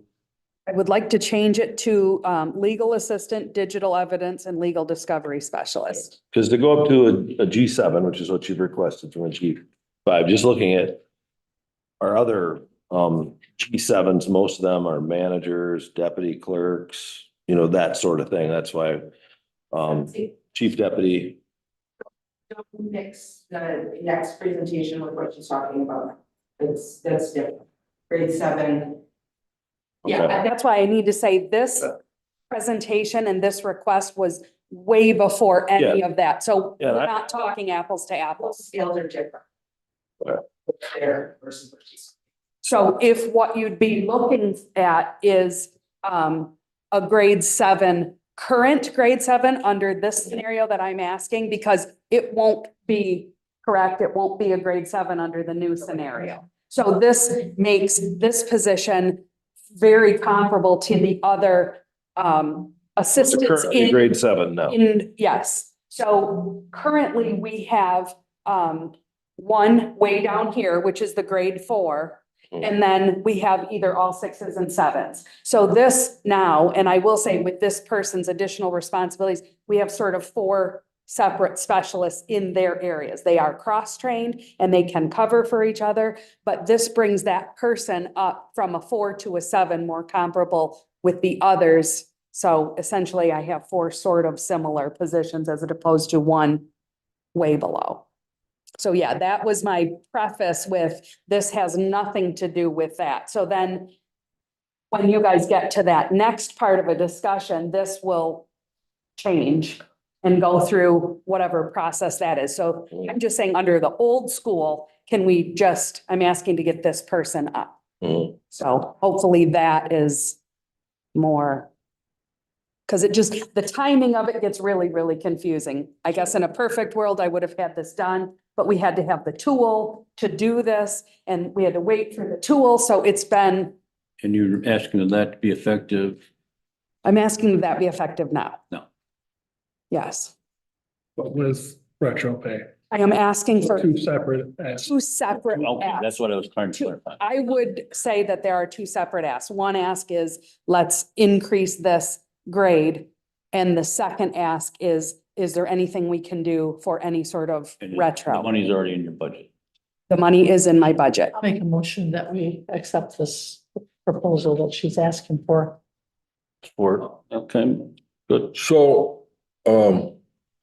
one of your 4 support staffs, that's what we're talking about, will become a legal assistant, digital evidence and legal discovery specialist. And you have that person in mind. That person's been employed. She's been employed since January with our office, and since April of last year, almost a full year, has been doing this job. Well, you say the qualification, high school diploma or equivalent, 1 year of previous experience. Well, she already has the 1 year. Correct. This is the job description. This is what I would be requesting if we had to replace her or something. That would be the requirements. You know, every job we have has those same, So she's currently grade 4. The scale, this is dollars an hour, right? correct. $14.02 between that and $17.06. And it depends on how long she's given a raise. Exactly. So you want to raise it to grade 7.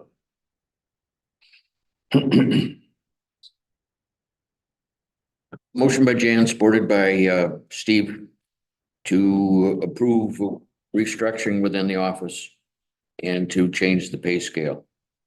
And to go, the other ask is to go retroactive on that also. Okay. Can we get a date? The retroactive was a separate. Is this a separate one? Okay, I just wanted to make sure what we're talking about. I didn't know. This is just to take effect immediately. Okay. Well, the annual change is $9,000. That's kind of small potato compared to all the other figures I see. Well, if we're talking about for each employee, that would add up a lot, you know. But we're talking about just the Right. one. Yeah, that's correct. And for this year, since we're doing this in March-ish, let's say, by the time mid-February, and then fiscal year ends September 30th, so we're only looking at a little more than half a year for this year for that budget difference. But again, as I said, we're not, Next year, fully staffed, it would increase the budget approximately $9,000. Yeah. I don't know about this retro business. That's a whole separate thing. It's a whole separate. That is not included, it's not, Yeah, you didn't yeah. include that, did you, Jan? You didn't include that in your motion, did you? No, should I move, put that in there or? No, Well, I think we want to talk about that. No. Okay. Okay, we have a motion. Everybody in favor? No, you have to Yeah, do roll call. yeah, that's a money thing. Okay, pardon me. Commissioner Stopsy, Sapsi? Stopsy, Yes. Commissioner Bailey, Yes. Commissioner Bunting, Yes, Commissioner Gay, yes. Commissioner Owens. Yes, Almost there. okay. We've restructured the office. Now about pay back to April. Last April. Now, if I may make one additional comment on that. Hilarious, because I am a lawyer, so, we talk a lot, but my reasoning for this, I know this is incredibly unusual and this is not necessarily a typical ask under any form. This is a particular situation and I don't want to get too much into the individual. It's not about that, but this is somebody who has been performing that job, knowing that this process has been underway for quite some time. There was a significant part of the delay that was because we didn't have the tools, in my estimation, to make this request to figure out what it needed to be. Because we were doing this at a point in time where things were, we were kind of looking at a changeover. We didn't have the ability to come to the commissioners and say, this is the grade, this is the pay scale, this is where we are. We had to rewrite a complete job description based on something our office had never done before. All the time she's doing that. And so that's why I asking for consideration. Originally, she has been doing this since April. Certainly, I think even going back, a couple of months, I think would be a gesture. And I would ask that the commissioners consider something like that. I would make, I wanted to talk about, we're in an entirely different fiscal year starting 10-1, right? October Right. 1st was a different fiscal year. Yeah. So, what if we discussed going just through this fiscal year? Because that's the budget you're operating out of right now, that this is not. I was about ready to say the same thing, so. Okay, 'cause we're on that's- the same page. Okay, so that's, I was just thinking, instead of spending last year's money that's already been closed out, September 30th, Right back to. so instead of talking 11 months, we would be talking 5 Well, months. yeah, and theoretically October, 5 November- months. Yeah, October, November, December, January, and February. Because that she has in her budget already. I Yeah. know that for a fact. I'm sure last year you ended with money left over as well, but it's kind of like, that's moved on and. It zeros out and you go back again, yeah. So anyway, Otherwise, it was March, April, May, June. I said March. April. May, June. no, that would be, yeah, I think Steve's given a reasonable proposal here. Go back to the fiscal year, beginning of the fiscal year, that we're gonna have to be looking at a lot of other things coming down the pike. We're gonna have to make a lot of those other decisions, and I think this makes sense. Mhm. So I'd make a motion that we would allow retroactive back to beginning of the fiscal year. Second up. Any more discussion? Moved by George, second by Jan, that we allow retroactive pay back to the beginning of the fiscal year. All those in favor say aye. Because it's money. Do roll call, yeah. Commissioner Bailey, Yes. Commissioner Bunting, Yes. Commissioner Gay, Yes. Commissioner Stopsy, Yes. Commissioner Owens. Yes, Thank you all very much for your time. Thank you. And tell your employee, thank you for stepping up and doing that as well. For taking on the extra responsibilities without it being done. You know what I mean? Before this was done, she stepped up to the plate. I know what we're talking about and has done a great job, so. And I think just pass that on, that we appreciate. Because not everybody's always willing to do that, and they are. That's awesome. I think it was wonderful. Sorry, Sheriff, I'll put back up. Thank you.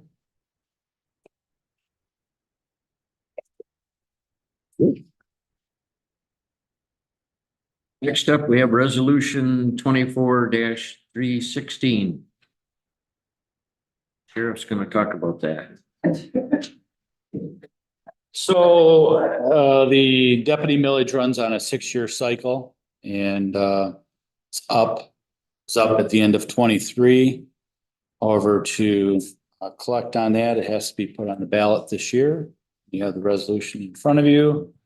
The mills has decreased a little bit since the last time this was voted on, so that actually goes down a little bit for each taxpayer individually. But when fully staffed, this helps provide funding for 5 deputies. And by the end of the year, I'm anticipating that we'll be pretty close to fully staffed again. So asking for your support to get this on the ballot in front of the voters for the August primary. I make a motion, we put this on the ballot for the sheriff, for the voters to vote on. Sport. Motion by Jan, support by Steve to put the millage for the sheriff on the ballot. Now, are these all road patrol? Road patrol. Road patrol, and it's a renewal. Yeah, I know it's a renewal and it went down because the property values you and I have went through that before. It's for road patrol. It's 5 deputies supported by the road patrol. Back many, many years ago, they had the cops grant, it was called, and Oh, yeah. it's the cops And grant. that's when you and I were just getting started. Yeah, exactly. Now, this is a record roll call.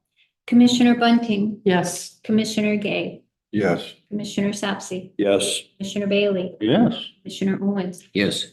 Thank you. A roll. Okay, last, Sheila for the classification compensation study. Okay, so some of you have heard lots about the class comp study. Some of you have heard maybe very little. The class comp study has been going on for about 2 years. At this point, we expected that it would have been done in April of last year, but here we are. Today, I am not here to ask you anything. I am here to present you the information. Alls we are going to talk about today is classifications. Then at another meeting, we will talk about compensation. And then after that, we will do the ask. So I want to get you the information so that way you can ask questions so that you are making a knowledgeable decision once we get to the ask. Okay? Questions to start? I have one question to ask you. I can't remember. I was on that board. Where are they out of? I can't remember. Was that out of Florida? The Pay Point HR? I am unsure of where they are. They are not a Michigan company. I don't remember the state. Can you find that out or? Chris, can you Google it for me? Paid to bill somebody. I guess I was shocked to read that we went with their second choice from the board. Do you remember why? The board did not like the amount of money the MGT was going to charge, even It was though a financial thing MGT that, is okay, all in the right, system already, yes. okay. That was the deciding factor, was the. Yes. Oh, So in August of 2022, the Board of Commissioners did approve completion of a classification and compensation study. We have not had a comprehensive study since 1997. So this was really, really important. These should be happening every 3 to 5 years and at least updating that. So this is a giant overhaul, which we knew. What has happened over those last years since the 97, people would come, much like Laura did today, and say, this position needs to be moved here. Then the next meeting, somebody else from a different department is going to say, I need this to be moved here. And what has happened is that there has not been consistency throughout the county, which is what this classification is going to be talking about. It is putting like department or like positions with other like positions. So there was a committee that was put together to evaluate the vendors. That was Commissioner Bunting, the administrator Tracy, Jennifer Wood, Charlie Perkins, and myself. We all went through the proposals and decided what worked best for us, what were the points of contention that were really important and what was not so important.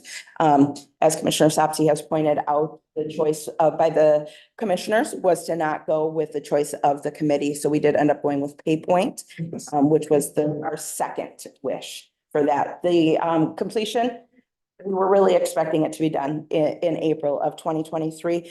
Part of that was just with Tracy leaving, it kind of fell off. Chris and I didn't know what we were doing. All of those pieces that took place within the last 2 years, it really put it behind. Oops, went too far. So for the scope of the study, classification, so that is putting like jobs together, so apples to apples. So that's going to be your clerks, that's going to be your chiefs, that's going to be those kinds of things to get everybody in a similar job position in the same classification. Then there's compensation. We're going to be addressing that separately. And so that's why it says we're not discussing that today. I've got the information. I just don't want to overwhelm you because it's a lot. Additionally, we were able to get some job descriptions. These are just a byproduct of the study. They were not something that it really goes into the study. It's just giving us something moving forward. We have these new job descriptions based on the information that was provided. So for the scope of the project, they essentially surveyed all of our staff in every position. The staff were able to submit what they do with their job. Then their supervisor also did the same survey and submitted that. Plus, we had the job descriptions that we had on hand that were sent to them. So ultimately, they had 3 points of what that position did. This was really, really important to Tracy because she didn't want any department head or any person puffing up what they did because they wanted to be classified higher. And so they were very clear with us that that doesn't happen because they're looking at the information from different points. So today I would hope that we're not going to talk about individual departments or individual positions on why we are where we are, because we paid a lot of money for the professionals to be able to do that. But how they got there is they looked at the education and the work experience that's necessary for the position, the amount of judgment and independence of action for that position. Again, this is the position, it's not the person. Doesn't matter how much we really like somebody or how much we don't like somebody. It is the complexity of the job. It is not the number of pieces of paper that passes a desk. It is how complex that job is. If they have supervisory or managerial responsibilities, what their responsibilities are for the well-being and rights of the citizens and others. Technology use, the impact on program services and operations, and then the work environment. So somebody that is out in a confined space is going to be more complex than somebody that's, you know, sitting in my office, even though it's really cold, it's not out in the outside. So this is the proposed internal equity. This is what I passed out because I had a couple clerical errors. So this is accurate to what I handed you. So this is our system combined in our classification. So there's some that are in white, there's some that are in gray, and those are the classification blocks. So you'll see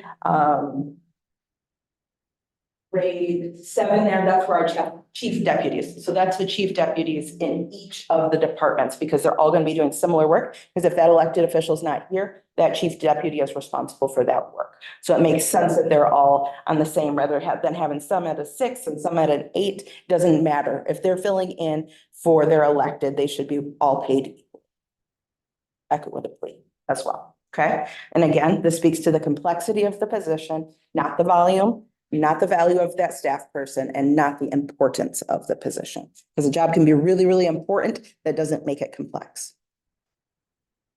Now this is internal equity by department. So this is looking at each department and looking at those spaces in between to make sure that it is an appropriate gap between those. So in administration, the payroll and procurement specialist and the senior accounting clerk, same level, same similarity in complexity, even though those jobs are very different. Animal control, same thing. The animal control officer and the shelter officer, different jobs, similar complexity. Okay. So this is all of our departments. And I'm not going to go through each of them, but that's where they are. It is all of our departments. They are in alphabetical order. So you can see them. So you can see by department, see those gaps, and you can also see the whole organization.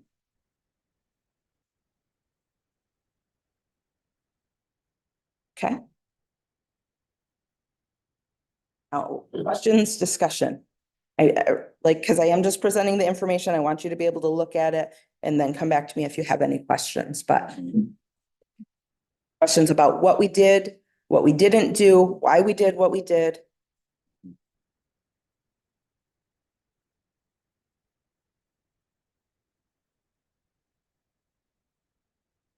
No questions. Well, we don't know what to ask, quite frankly. Well, one of the things I would like to ask is, what would be real interesting is to take each one of these different, like the county clerk or the drain commission, and have them look at it and say, do you agree with this? And is there anything that they might have missed? Have we done that? The problem with doing that is that we just paid $35,000 for an organization to do this. They are the professionals. We're not. That's why we didn't do it.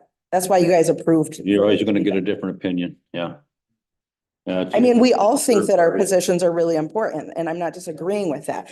But this vendor got information from the staff person, from the supervisor, and from the job description. They didn't just pull it out. And from other Other comparable companies. comps. Comparable, for sure. So how many comps did we have for this? We actually got about a 40% return, which is really, really good. So those are listed in the other presentation, but we got a really good feedback from our comparable counties.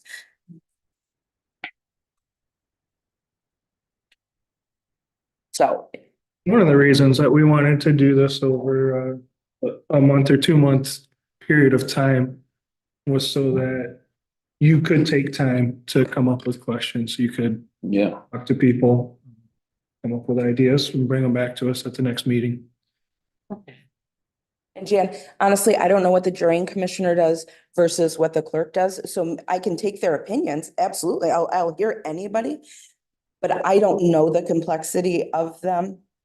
That is what the vendor was charged with doing.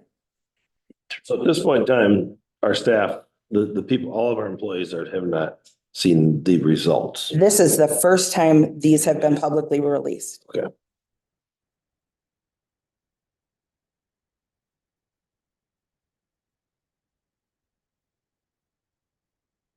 I'm sure, especially with new commissioners, you would have to really be in the dark exactly what a lot of these offices do. I've been on the board a long time, and I used to be in every office every year.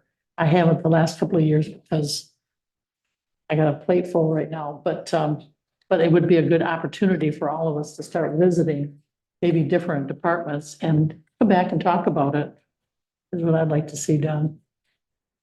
And that's fine, but I don't think that has anything to do with this, because what you see when you walk into the Drains Commission does not speak to the complexity of the job. No, I agree with you there. No, I definitely agree. I mean, I'm looking at some of these departments already, and I realize that they do a lot of stuff in their department. All of them do a lot of things in their department. And it's all important for the county. And that's why this doesn't speak to the importance, because every person has a role here and they're all important. There's not one that's more important. Yeah, This is looking at the complexity of the job. Yeah, I agree with you. I guess the part of it would be, like, you have a job, like myself. I've never worked in a place where I was paid. Well, it would be like the courts here. I've always been someplace where you went to work, you hit a clock with your time card, and then you went to work, you were done, you took a time card, hit your time out, and you were done. And you got so much money for doing, depending on what you did that day. But some of these I look at and I realize that some of these departments have above and beyond. I mean, we don't do time clocks here, but they do things outside after hours. A good example is the election. I already went to classes in case they get an emergency. I can work at some of them as long as it's not my own district. And also, as long as I'm not on the ballot, I can work over here in Ithaca. Well, that's for an emergency. If nobody else can show up that day, they can call on me. And I thought that would be interesting to do that. So this is a little bit different working here in the courthouse versus going to work in a restaurant or a factory or, I mean, there's lots of jobs that you would work at. Some you don't have a time clock, you just write your time down. But at a certain time, that door closes and everybody goes home. I was really amazed, especially at the clerk with the election. I had no idea of all the stuff that they were responsible for during the election time, especially now that you have the 9 voting where you have to go and vote, and I mean, there was a lot of stuff put behind that to make it successful right now as we're sitting here. She knows that there's certain people someplace over Commission on Aging and that everything is being done properly and the way it should be. And also the responsibility, especially with elections, we already have, I can tell you right now, I've had people call me and they think the election is crooked and that it's not done right. And as somebody that is interested in watching to see how they do it, I can tell you that there's a lot of checks and balance, and it's not just one person. There's several people that are involved before, during, and after. But that's because I educated myself on it, not because everybody else does know this. I would say that there are a lot of departments within our organization that have statutory timelines. And, you know, I'm here on the weekends, Chris is here on the weekends, and it's rare that we are the only ones in this building. People are here. We are not, you know, it's not that the doors closed and people aren't here. Who Chris was, and a good example is the prosecuting attorney, especially dealing with people going to court, coming in maybe at different times happen to be, I don't know if you have anything to do with that, but if somebody, well, there was a shooting in St. Louis, and I don't know if they call extra people in, they have to process this whole thing. I mean, there's a lot of stuff that people don't know, don't realize. And so it's a good, I mean, I've been lucky to be here on this board for as long as I have been and have the knowledge that I have. But I think about the public that don't really know what really goes on. So I would like to see us take some time with this and maybe wander. I haven't been through all the offices in a long time. It takes a while. You can't do it in a week even, but maybe all of us can go through and just ask questions and. I agree, but I don't think that that is this. I think this is 2 years of information that has already been worked on. I don't think walking through the courthouse changes this information that's been collected over the last 2 years. My opinion only, but this is the study, this is just the results of the work that's already been done. If I was to ask, well, I'll ask Tim, if I was to say to him, do you know what, let me think of one here if I can ask him on. There's a lot of them that I never knew exactly what they did, or how many, I mean, we don't know how many people work in these departments. And like building and grounds. If I was to ask a new commissioner, do you realize what a building, they say that was building and grounds, what is their jobs? And provide those job descriptions. Anybody That was- wants to come into our office, make an appointment, we can pull any of these position descriptions for you. We can print them No off. issue. You can take them home with you. It's not confidential information. We post them every time that we hire people. Yes. You can, we will cram your noggin full of information. Yeah, the reason I'm saying that there's no numbers. I guess that's what you're gonna show us next, Mhm. is the numbers on it. So this is just the classifications, just apples to apples. That's all this is. So one of the interesting things that this will do, and it will also be a challenging thing, is currently we have 2 different classification schedules in the courthouse, one for each of the unions. So this would also combine those together, which like I said, would be good for the employees, and it would be challenging, especially when it comes time to union negotiations. Another question I'd have is, you've already looked at all the numbers. Do you see a huge difference between what they're getting paid now and what they should be getting paid? Yes, but I won't speak any further to that till I have the information in front of you. Absolutely. That's one question I wanted to ask. The other question is, as somebody that's out in the public a lot, I see that we could really see hard times coming. Mhm. And so when I first came on the board 24 years ago, I sat here and we were saying we were gonna have to, 3 people were gonna be laid off this month because we could no longer afford them. And I look at this, that it's kind of a full circle. We could give everybody raises and then turn around the following year and start laying off 10, 20 people because there's no longer that money coming in. I would say, but before you start speaking to that, wait till you see the numbers, because it will be broken down by department. You will see each position where they should be and where they are. And that is based on our internal data as well as the data that has been collected. And then, well, the reason I say this is I'm a person that goes around counting stuff. For instance, I've counted how many businesses are closed in Alma on the main street, 20. As you go down, this one's empty. There's three here that's empty. That is people that are not working, not paying taxes. And St. Louis, the last time I counted, there was 9 empty buildings. And Breckenridge, there is, I believe, only 3 or 4 there that I've counted.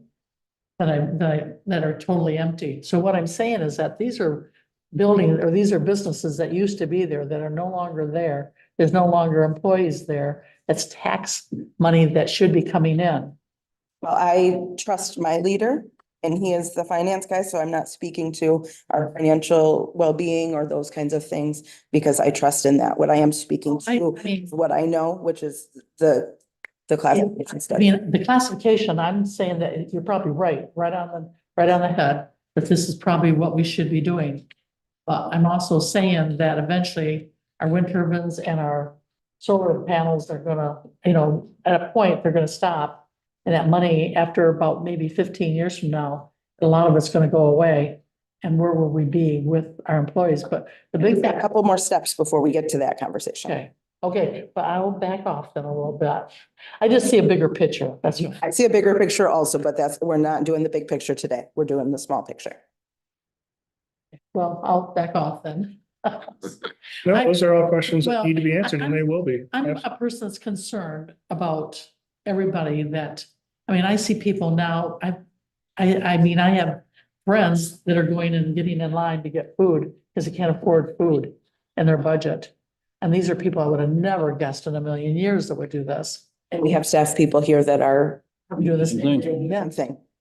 So this is what my concerns are, is down the road, I don't want to see us falling off the cliff. And that falls to our leadership. That's what we're here for. Well, okay, I will hold off. Anything else for tonight? Thank you, Sheila. Thank you very much. Can you- Mayor's at 8 Point is out of Maryland also. Can you stay up here for the next one, Sheila? Mayor. Okay, thanks. Yeah, he showed it to me. Next up is a proposed new logo. Logo, yeah. It's kind of clever. Can you kind of explain the employee engagement process and where this whole. You gonna share it? Yep, I'm looking at it. So Chris and I were just kind of talking about our logo, our current logo, this lovely one, which he is also going to show. I've kind of asked around to figure out if anybody knows the history of that logo. Rex Smith believes that Downtown Development or somebody had it, a Greater Gratiot had it at one point, and we just kind of took it over. And so the employee engagement team is always up for a new challenge, and so they put it out to our staff to be able to create a new logo. The requirement that we asked is that it be a black and white and in color. This is what they came up with. So there were, I think, 7 submitted originally, and then they were voted on again, and this is the top one. So there's the current logo next to the proposed logo. Yeah, so what we were looking for was something a little more aesthetic, and proportional, and frankly, something that we'd all be proud to display, to wear around the courthouse and out in our community. The entire, all of our employees voted on this, to see which one they liked the best. And I had spoke with a few of you, privately about this, potentially bringing this to the board. So we are wondering, as your employees, if you would support a rebrand to the proposed logo that we have here. And this is something that you could put off till the next meeting if you choose to. I think it's a great idea, and what I also, I think, was listening to one of the proposals is that this would not be an immediate change. After we get done with all of our stock, it can be expensive. Right. Oh, absolutely. So I believe what I was told, or in conversation, they would take all their stock that is current and deplete it and then order the new one. I would imagine, so, I mean, that would, I won't be throwing out. we're not throwing stuff away. No, no. I just want some. Fortunately, in the digital age, we don't have stock anymore. We create this. Yeah. You know, we don't have to go to ENS Graphics and order I don't know if we had, I didn't know if we had solid stuff that we had to deal with. But right, there are expenses. There are things like Yeah. our flag. Yeah. Like the Yeah. commission. Well, and Ithaca just, we got Yeah, that new one Ithaca from just did Ithaca theirs. that they just redid theirs, so. I mean, it's a thing now. We're in the 21st century. And a lot of these stuffs are actually not even 20th century, 19th century. And, so. To be honest, I was surprised. It's very similar. I mean, I was like, this is what. But it's nice. I'm not saying it's not nice. I was involved with the committee and I was like, I guess I had envisions of. Well, you got these scraping things and you got all these arcs anymore and I didn't. I'll tell you another thing. Basically taking what we got and making a circle out of it. Okay, I'll tell you another different thing. than what I had envisioned. Well, it's later on the courthouse. But I'm no artist to draw, so. Another thing you can do with these, which St. Louis did, when years ago, we used to get a certificate in St. Louis, and I had a Citizen of the Year.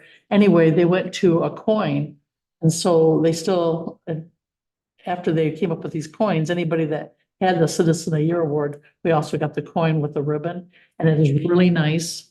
I think we could make keychains out of this, or if somebody was here that, like the guy the other night, from, I can't think of his name, that had 55 years in, it would have been nice to have given him, it's like a coin. And it would be nice just to have some branded swag that if we're at career fairs or those kinds of events, that we have stuff with Shirts, with that to give out, yeah. Or just if I'm out at a meeting, I would like to have a shirt on that says where I'm from, to represent the county. I think we can do a lot with both of these, either one. Do you like the black or do you like the green? Why couldn't I you? would say both. You both. You would use it in whatever, Each weather situation. right? You could do it either way, yeah. If I have a red shirt, I don't want a green logo, Well, that or would you be- could use the black. I see what you're talking. So you would accept both of them. It just depends on the situation. Could you even, if somebody wanted a red one or a white one, you could even do them in white if you wanted to for some of their. Sure, like to put it on. You could actually do any color, yeah. Absolutely. But I think the black looks nice. I think they both look good. I like the green. But, yeah, I like the two. Like the one we have. You just had to be different. Well, you'd have to go. I have to be different sometimes. You old school. That's what you are. You're just old school. I'm old. We gotta get Yeah, in the this new is, generation. So what do we need to do Eighteen here? 55. Vote to accept him. Yeah, okay. I'll make a motion that we accept the new logo. I'll second it. Motion by George, seconded by Jan, that we accept the new proposed logo. All those in favor, say aye. Aye. Opposed, aye. Okay. Got a new logo. Thank you all.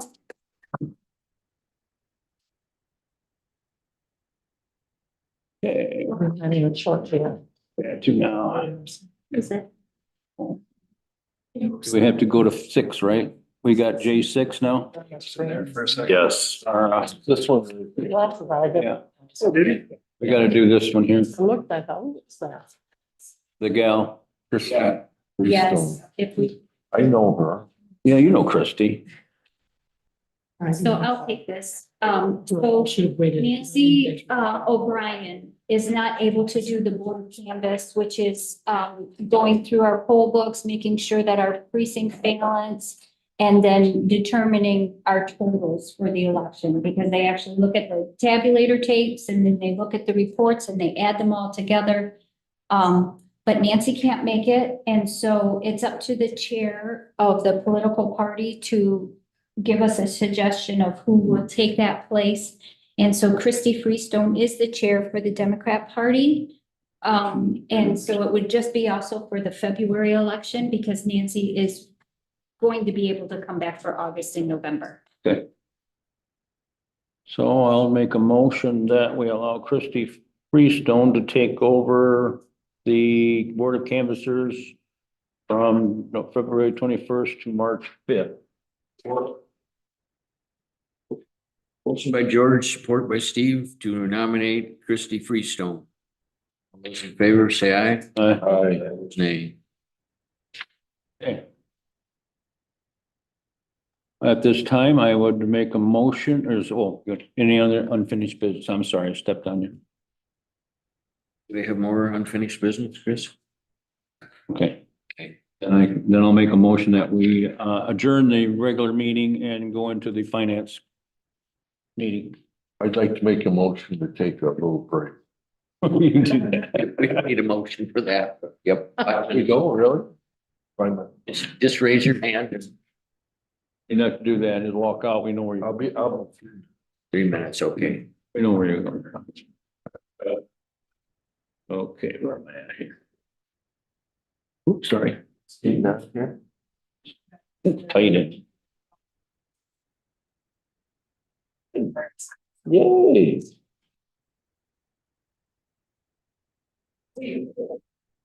There. Gotta go take care of Kitty. Oh, yeah. She's got a nice kitty upstairs. You see her kitty up? I've seen it. I've heard all about it, but I haven't seen it. Oh, I saw him today. Pretty, nice black cat. Yep. He's a kind of emotional support animal slash stress reliever slash pain in the ass. Nice for your, but it's. You don't want for to your get more, do ya? I have a friend who's got two that's been fixed, but the mother has gone into a nursing home. And so they declawed and everything. Gratiot area, Gratiot animals in need. She doesn't want them put down. Gain. Right, gain is wonderful. Yeah. And we'll either find a foster or a They've been home. bombarded this year with kittens. They have, that's where I I- got my two that are at home is They're- through gain. Between the shelter and gain, Picture. they're full. They've been full for a whole year. It's crazy. Yeah. And it went down the wrong way. Dogs are handling pretty good. Cats. All right. Finance meeting, here we go. Agenda. That was, There we go. just a second, I'll try to pronounce it. Because of the lateness of the hour, we're gonna kind of push this along a little bit. I haven't had my supper yet. Yeah, I expect, so Is that at the right? airport See? meeting, I should let it in the finance meeting. Yeah, thank you.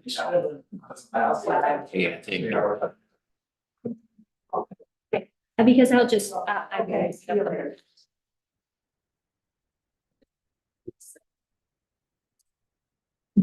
And did you have to go? Did you have to go out? What? I thought you said you had to go out. Oh, no. Okay. I gotta show you guys a picture of the dog that I want. Oh. I would love to have a dog, but, Here's the dog I would like to have. oh. Little guy, Potty trained. He's potty trained. Gonna be late. to- potty on the potty. I live upstairs. There's no way I can take that dog out 5 or 6 times a day. He can just get on the toilet and go. Hey, Tim. Did you see this, Ready to Bill? go the distance now? Yeah, I'm refreshed. Okay. I gotta talk to you anyway. Okay, I'll talk to you later then. you guys switched it. Okay, let's start this finance meeting off with our finance report for January. Okay, drain prepayments stay steady at $41,000. We did not have anything come up in the last month. Our total ARP expense are just north of $5.9 million of our $7.9 million. Currently, we still have zero money that is unencumbered. Over January, we had 2 payouts, one to the Ashley project, which was the sewer and water, and one to the Breckenridge project, which was the inside out park. The audit, as of just before this meeting, I'd say we are a little over 90% complete with the 2023 audit. This is the last week that we have to get information to the audit. That sounds wonderful. So, I didn't talk to you about that today. yep, we Wonderful. Good, glad to hear that. only have a few more items to upload to them, and I'm guessing that Sheila's probably doing one of them right now. Good. Our OPEB balance, our MERS OPEB balance, something that Marnie did not touch on today. But I did tell her that I give you good reports and live feeds from it every month. Sitting at 2.3, a little over $2.3 million in our balance. Just a reminder, we have invested 2.1 in that, so we do have almost 10% appreciation on that. Bless you. Our OPEB is up 11% on the calendar year, and the S&P is just been on a tear. Mm. You've done well with that. So No complaints at all. Up above 5,000. we do have, yeah. We do have about $1.2 million, I believe, in liability in our OPEB. I'm gonna be getting us our OPEB liability report that should be from the actuary any day now. We'll go over that. We have reserved that amount of money for the OPEB and our general fund for an eventual transfer over.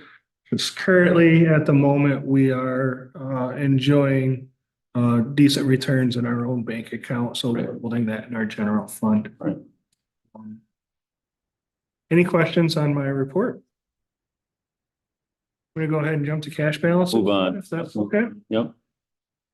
All right, so our January cash balances, our general fund is just under 8.3 million, which is about 500,000, higher than it was this time last year. COVID recovery, obviously, we're seeing our money heading out on that by the end of the year. We want to see that at zero. And our delinquent tax fund is building up its bank so that we can make distributions to the locals in a couple months to buy the delinquent taxes from them. Good. Historically, that's been about $2.3 million. So once we get April, May, as soon as they get their tax. Because most of them are at the end of the month, aren't they? Taxes, February 29th. end of March. We were talking today, some of them were end of February. Yes. Oh, yeah. Yeah, but I'm talking, we're talking the same thing, but different. Yeah. Different time, right? Townships themselves are at the end of February. That's what I was trying to get at. Okay, I got that. So Jan asked real quick where the tax sale fund and the residential denial interest fund went to. We reported it last year. We're not reporting it this year. Those were combined with the delinquent tax fund. Okay. Just a simpler way to keep track of it. Okay, check register. Great. Thank you again, Commissioner Sopsey, for forwarding me your questions. Earlier in the day, it allows me to use my accounting clerk to look up some of that information for you. Dave had a question that he wanted to ask. I had a question on the Mindful Therapy LLC. Mindful therapy is a program. It is a therapy program that our specialty courts utilize. Charged with a crime, the judge can order you to be on a tether and attend these therapy sessions as part of your sentence. What about the US Bank Equipment Finance? What is that for? Okay, yep, that's our contract for our printers and our copiers. Thank you. I thought that's what it was. Catherine Bollinger, she's a lawyer. She is 6,483. That's a piece of change. 66,000. 6,000. Okay, yep. 6,000. Yeah. Yep, she does a lot of our indigent defense arraignments. She's Yeah, I was gonna ask, in here every day almost working. maybe the sheriff.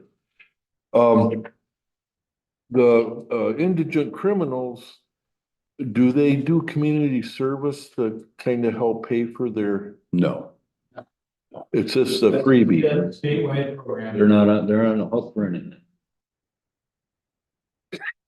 Well, we do still put them on payment plans. Well, if there's like in the court, they gotta take care of their court payments and stuff like that, but the defense itself is, by the taxpayers. That's what I was talking to. That's why you see that money going out every month to lawyers. Chris, is this somebody's last name? Lacasa?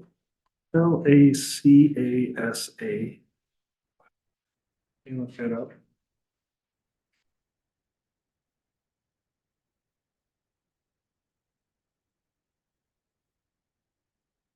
The Village of Breckenridge, 187. ARPA money. For their little park. Inside out part. I think it's the inside out part, Chris called it. It's really nice. You seen it? Two of them. Just driving by it, I haven't stopped and walked through it. I stopped there a couple times while they've been building it. I think it's almost done.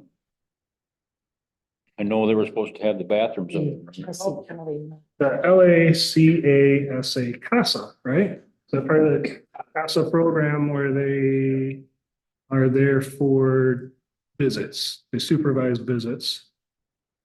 Also appointed through the court process.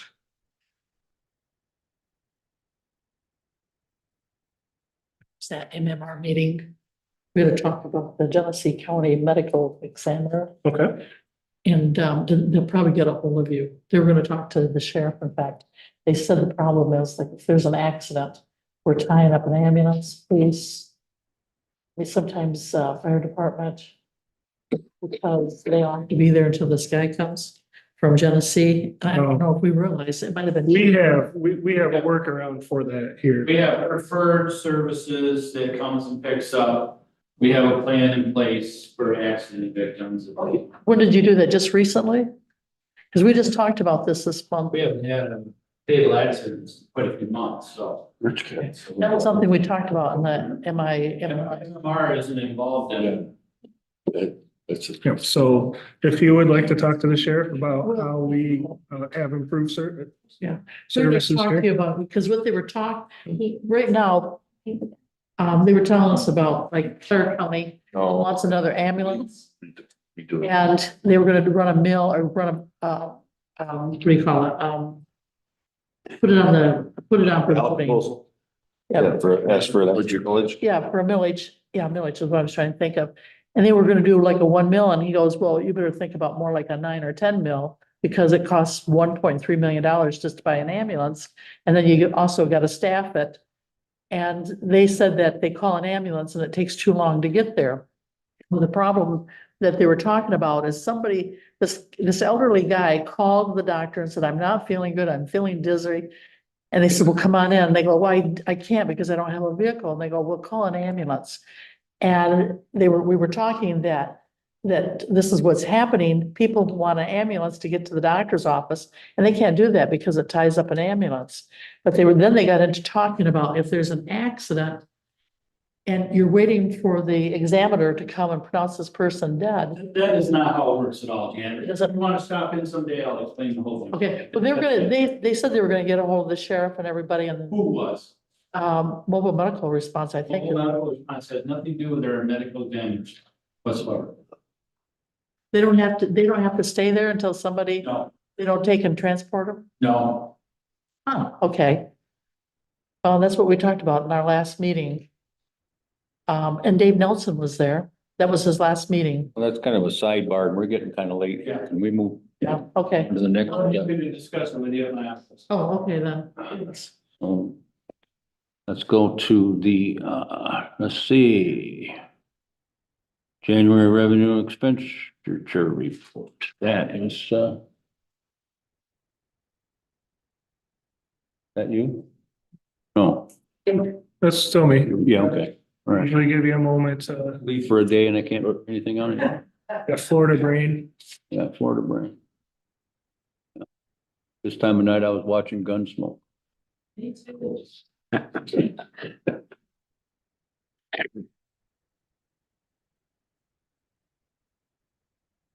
It's like this, it's all guns. I was watching something on my phone, but my mother was watching. Between the rifleman and the Gunsmoke.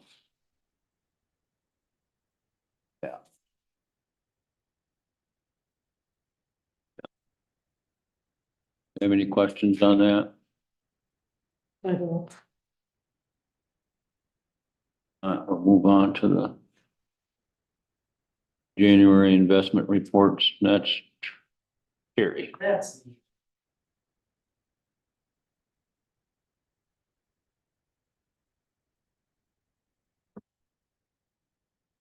Sorry. Um, as Chris and George talked about earlier, we are moving into our busy time of the year. March is all of the delinquent taxes come over to us, and then the property tax settlement starts also. So we're gearing up for that. In October, when we went and posted properties, we had about 200 properties. We are now down to 89 in the foreclosure. So, and that will, if history continues, that'll get down to between 10 and 15. So Or managing. that's happening right now too. So we're quite busy right now. I was also able, Their house or. No threatened. yeah, we do after, No threat here. after 3 years. That's why it goes down. Yep, yep, because they come in, they'll get their income taxes, things like that, you know, and they come in and we work with them as much as we can so that that doesn't happen. Good. So, but I also was able to attend the Greater Gratiot Board meeting on Friday, and I found that very interesting. There was a lot of information that you just don't think about, or you don't know. And I thought that was a really, really interesting. Yeah, I really enjoyed that meeting. So my reports were submitted in your packet. Investments are staying stable. Do you have any indication on when those are gonna start to roll down a little bit? Not, there was a little tick, but not much. I haven't had any indication. I reach out and they haven't. This gift horse isn't gonna be around Nope, for long. nope. So we keep a pretty tight eye on it, Yeah. but we will, Sure, we can move if we need to. yep. Okay. That's on my radar. Okay. Very good. Anybody else have any questions? Any thoughts? Distribution report. Yeah, that's just It's just a normal. the money that comes in, that's In and out. where it gets. And then the transfers are, I didn't see really anything that's unusual Nope. there. The bank transfers the same thing. It's yep. everyday business. I didn't see anything glaring. Are there any other questions for Terry? Thank you, ma'am. Thank you. Terry. Okay. That will conclude our finance meeting, and I would I guess it was included in that motion, but I didn't state it, that we moved into the airport authority meeting.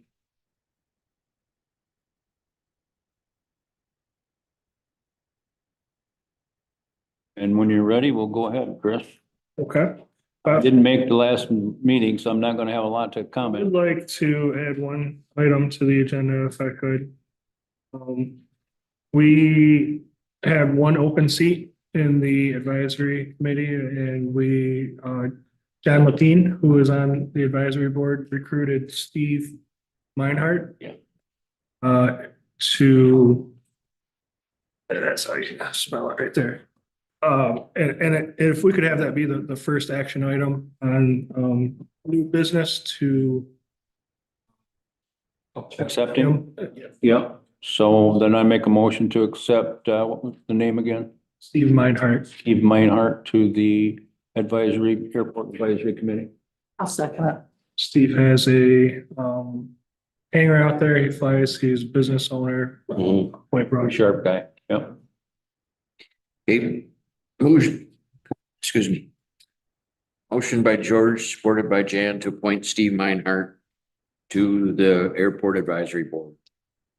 All those in favor say aye. I, Opposed, nay. Motion carried. you said his name is Landhart? Meinhardt. Oh, Meinhardt, okay. Yep, and I did work with, Matt to get our airport website updated a little bit. So, we now have the bare bones of what it actually looks like.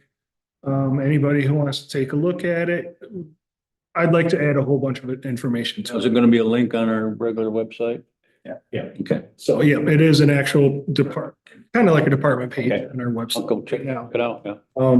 There's a lot of different things we can do. One of the ideas from the advisory committee was even link weather and things like Oh, that'd be great, yeah, so that. pilots could use it and everything else, or the normal person can look at the weather.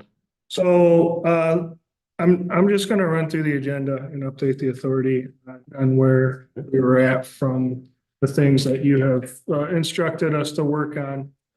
First off, our fuel tanks are up and running. They are accepting credit cards now. There, That was a long time coming. Ooh. there's a problem with the paperwork that the authority filled out, myself and Dennis. He wanted to be here tonight. He had multiple meetings. I told him I would cover for him. But there's something wrong with the paperwork that we filled out with US Bank, who accepts the credit cards. Oh, man. So they're withholding funds right now, as if we are a for-profit, agency. So we had turned around and filled out the paperwork again and sent it back to them. This One of them snafu. Dennis originally thought that I was probably extremely incompetent because this is taking so long. So naturally, what I did was I took him and I brought him in the process to make him part of the process, to get him as frustrated as possible too, and how difficult it is to get this credit card machine up and running in the way that we envision that it should be working. So it's been 2 weeks now. We're waiting for them to accept the changes in the paperwork that we sent to them 5 minutes after they told us So something wrong. they're taking care of the customer, We're making. but we're just not making any sale. They're holding the sales is what they're doing. Yes, they're holding. They have not transferred any funds over to us yet. And they're also withholding 25% until the paperwork is in. Well, that's fine. So the good news is Business. we're in business. Yeah. Good. And And you've sold some fuel. we're selling fuel, yes. That's the best part. We are to the point where we are about ready to get the final blessing on the RFQ for the engineering firm for the airport. Every airport is required to be assigned an engineering firm that's approved by the state of Michigan. Our staff have filled the paperwork out. I just need to sit down and go over a few things with it. With Dennis there also, and then we will get that submitted for that process. Have we chosen an engineer yet or? No, we haven't. To choose an engineer. Oh, Just the paperwork process, it's a 12-page gotcha. RFQ. Yeah. There's a leak on one of the roofs that actually the city of Elmo put out to bid. We accepted the bid. And we found out the reason that there's been a delay, that we couldn't get a hold of them, is because the area representative retired. So naturally, he hasn't been returning Tony's phone calls. We called corporate in Illinois. We're in business. They're gonna start working on that roof now. Good. That's that 5-star. It is. RFP for tree trimming. It's not really tree trimming, it should be tree removal. There are probably 50 trees that the FAA would like to see us either chop the top or take down completely. Deandra Messer from Community Development has put together a letter that we are going to send to each of the landowners that we have an easement for these trees. So just today, the manager was approved the letter. He went down and talked to Deandra, gave her a few pointers. Next, we have to print off the maps from the FAA that pinpoint which tree is in violation. We're going to include that with the letter. We'll get those letters sent out. So it's virtually working with the property owner, so when we go on there, we don't have any hiccups. Step one, notify the property owner. Yep. Very good. And you never know, they might take one or two of them down for us. Oh, could be. Never know. Somebody might want the wood. So naturally, the next step then would be to put an actual RFP out there for the trees. What we'll have to decide, are we gonna take the trees down? Are we gonna take the stumps out? Are we gonna plant it to grass? How far along are we gonna do this? Historically, the airport has just taken the trees down. And then 5, 7 years later, these. Yeah, we have discussed at length that we should go the full step and actually put hay in there, if you will, and the trees don't grow again. Because we're always cutting trees down. Makes no sense. And we have had, businesses show interest in doing that. And doing the whole. Completion of the project. Yeah. Right. Not only that, it would then bring in more land that would be available for, the farm lease that we do have out there. Got a few guys wanting to put a few thousand feet on that one east-west runway. Next- That would open up even more trees. Well, it would be, but it would be the next class of airplane could go in there and that would make us a little more money. Yep. I'm just thinking. So 2 meetings ago, George and Dave, you might remember, we kind of eyeballed that beacon that was. Yeah, that was getting about 15 degrees. So they make a beacon that folds in half now. So that you can actually crank it down to do repairs and things like that. Okay, It literally folds up and down like that. and that'd be easier to work on. Now, How much is it though? they're talking $80,000. Oh, but To that's bring one of those in. be normal anyway. Should you bring in an old school one like they have right now, it's still gonna be $50,000 is what that was. So they, Dennis did go out, the manager did go out and he was talking to people about that. So we have an idea of what that would cost. That would be eligible for federal funds. We would need to get that in our RFQ for engineering firms, make sure that they. All right, good engineer, certainly. Smaller project, we may be able to slip that in there for some supplemental funds. Yeah, So, good, good. Work had been made on that. RFQ for painting, repairing hangars. We have not made any progress on that yet. Some of these others, we have taken higher precedence. Contracts that we need to, get filled out for this spring. The agriculture lease contract, we did make some significant progress in that in the last couple weeks. We brought in,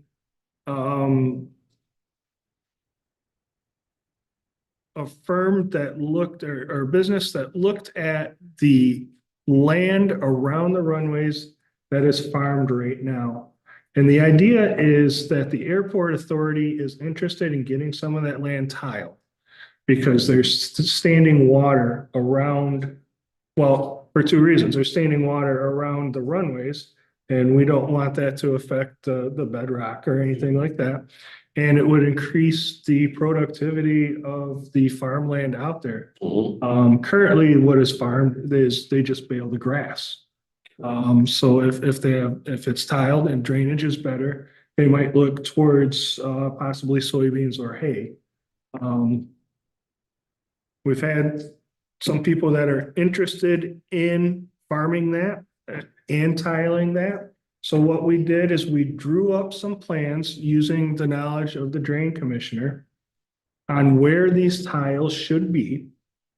And we're getting an independent quote from somebody who is not interested in bidding on the airport on what that would cost to tile it with those exact specifications to relieve the pressure points around there.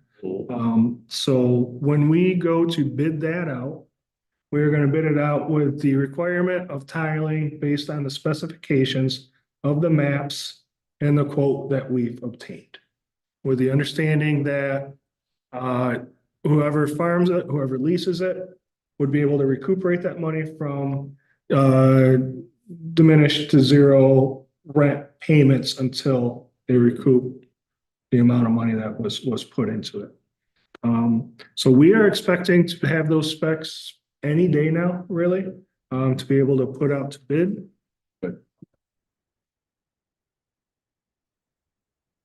A lot of things done. I like that.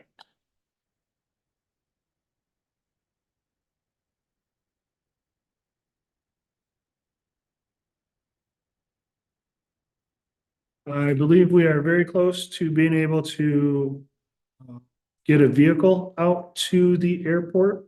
The advisory committee actually talked about this for an extended period of time. We have a Crown Victoria that had been used historically, just kind of bounced around wherever it's been needed, and it is probably a few days away from being available to the airport. Just needs a minor repair to it. It got into a fight with a deer a couple days ago. The advisory board said that if possible, it could be very beneficial for the airport to have two vehicles. Some of the people that are on the board, who actually fly around for leisure and for business, have said that if they're gonna go somewhere for leisure, they will look to see how many vehicles are available at that airport. And they will always pick an airport that has two or three available versus one that has one. Because if you're going to an airport that only has one vehicle available, you get there and it's Car will be gone. nothing you can do. Our terminal is not someplace that you want to hang out. So your best bet is to advertise vehicles and advertise what you can do nearby. You know, most likely JJ Ruby's or Elma or St. Louis.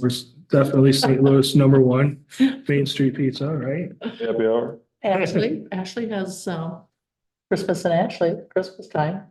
Hey,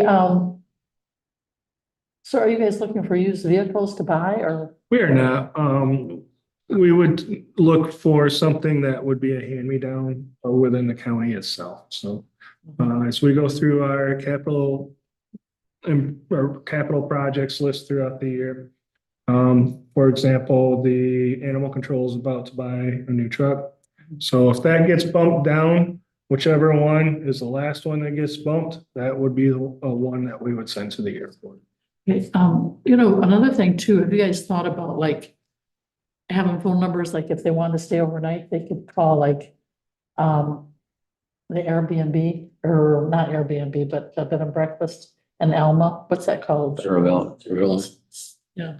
As part of rehabilitating the terminal, that is definitely something that we need to do, is to have sort of what can we do here?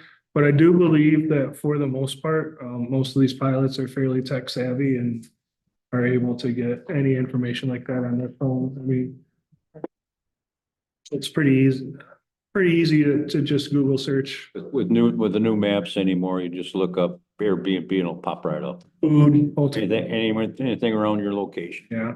But no, you're right. It would be a good idea to have a list of things that can be done. I like a hotel room or motel room, you got a book and you look through the local stuff if you want. So we're looking the state wants to update our AWAS system. Our AWAS system is our all-weather operated. It monitors the weather and then relays that to the pilots and to the state of Michigan. We do have an AWAS out there. What they want to do is they want to get us a new one and add a storm scope.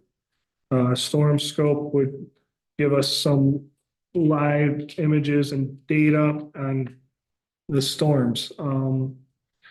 It might be good for the emergency manager to have. That is exactly what happened. Fred Harris, our emergency manager, met with Dennis McDonald to discuss stuff like this, because he may have information or streams to information that the airport manager may not, and they can share that information. And there's even this is where they were talked about, even having a live stream to this storm scope so that people could see.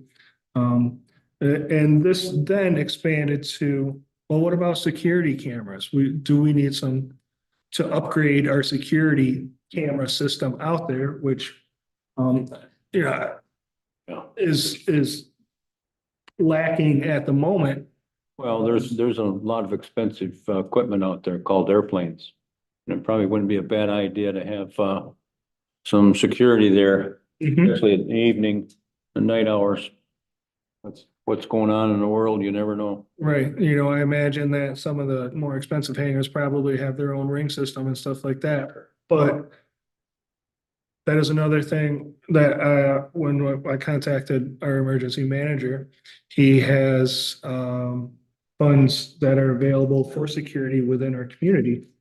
And I believe one of the buzzwords for some of his grant is terrorist deterrence, or Well, which, the one thing that comes into my mind right away is that fuel farm we got out there. It's new. yep, And I wouldn't expect the pilots to do it, but somebody that knows it's there and knows how to work that equipment could pull their truck right in there and suck that right out of the tank in no time at all. So that'd be nice to have that. I know Matt's been working with EPS on potential security cameras around campus we have here. I know there's some talks about some of the local municipalities also upgrading some of their, so we will introduce the airport into that conversation. Good. Fuel costs, customer discounts, landing fees, private cards. Those are 4 separate items that we covered, and what the advisory board, the conclusion that they came to was that we wanted the airport manager to be in charge of setting the fuel costs based on 2 factors. One of them, how much did he pay for it? The second item, what is the surrounding market look like? We want to be competitive. We want to be on the cheaper side of competitive, because one of the things that we want to do is we want people. Want to build up your clientele coming into there and they get used to going in there, then you can sneak it up a penny or 2. We want people to Well, say, hey, maybe we should go to Gratiot to get fuel. Mhm. That's something they have never said before. So that's what we're trying to introduce. Because selling fuel is the #1 revenue for any small airport. So You guys talked about getting mechanics there too. Are you looking at that yet? we have not gotten to that topic yet, just because there are a list of things that absolutely have to be done. I shouldn't say we haven't gotten to that topic. The topic has been brought up. We talked about it, but there's so many priorities that get in front of that right now that We haven't actively searched. Yeah, it's been put down the list away. Yes, I do believe that everybody in the committee and that works with the airport does support that idea. Well, if we get a full-time mechanic out there, that's gonna be another great thing. We gotta have an airport for them to come to first. Right. A place to go, and there's a lot of things that we gotta do. So just to give you an idea, our fuel tanks, I believe are 12,000 gallons each. Yeah. So we'll only fill up probably 8,000 in each one, probably. 8 to 10 times a year. So every time that we would do that, we would adjust our cost basis. If necessary, we would adjust our price. Yeah. The advisory committee would be made known of that. It'd be in the minutes. The authority would know. So all of this information would flow to you. We're not just saying, manager, do whatever you want. It'll all be documented and there'll be a reason if the price change. Good. Customer discounts and private cards. We are going to offer, and this was how it was done under Elma's authority also, but we're going to offer people who have hangars and do business at the airport a members card, so that, and then we will bill them at the end of the month for their fuel purchases, so that they don't use credit cards. So we don't have a credit card transaction fee. offer them the opportunity to pay a check and then give them that discount. For Good idea. there are certain customers out there that purchase a very large amount. There's about 5 of them that purchase half the fuel historically. Yeah. And Dennis has always had a tiered system for how much you charge. If you spend over $75,000 on fuel, you get this much off. If you spend 50,000 or more, you get this much off. And the advisory board adopted to keep that in place. That we keep our, That's a good idea. keep our big customers here and we don't push them out to a different airport. That's right. I like it. So they buy $50,000 worth of fuel or 50,000 gallons of fuel. Dollars per year. Well, you can remember, these guys fly expensive airplanes. Yeah. They don't worry about how much gas they put in. That's the least of their worries. Landing fees, Dennis is still collecting landing fees, but he's using his own system to do it. And I told him that until the airport authority has their own credit card system out there to collect them, that those landing fees, if his employees are going out there and collecting them with his, Well, his salary or whatever you want, that's gotta be negotiated yet anyway, doesn't it? absolutely, yep. And I know he's extremely busy this week. We have an appointment next week to sit down and hammer out. Yeah, because that's gonna take some doing because there's so many, he's got so many little revenue streams. Yeah. Other than that, it was just, we talked about stocking the fridge with things that people might actually find refreshing if they were to stop and at Alma and refuel, free pop if you buy fuel, free snacks if you buy fuel, just little perks like that. Yeah.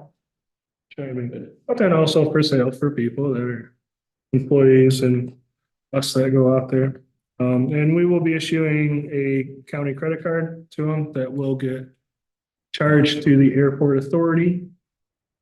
So that he can make purchases for like cleaning supplies, toilet paper. He had to buy a ladder, for the fuel farm that he used his own credit card for, and things like that, that he we don't have to go through a reimbursement. I don't like, with him. and it commingles everything, And it does. And the thing is he doesn't ask for reimbursement for a lot of stuff that he should. Yeah. So that's the other half of that.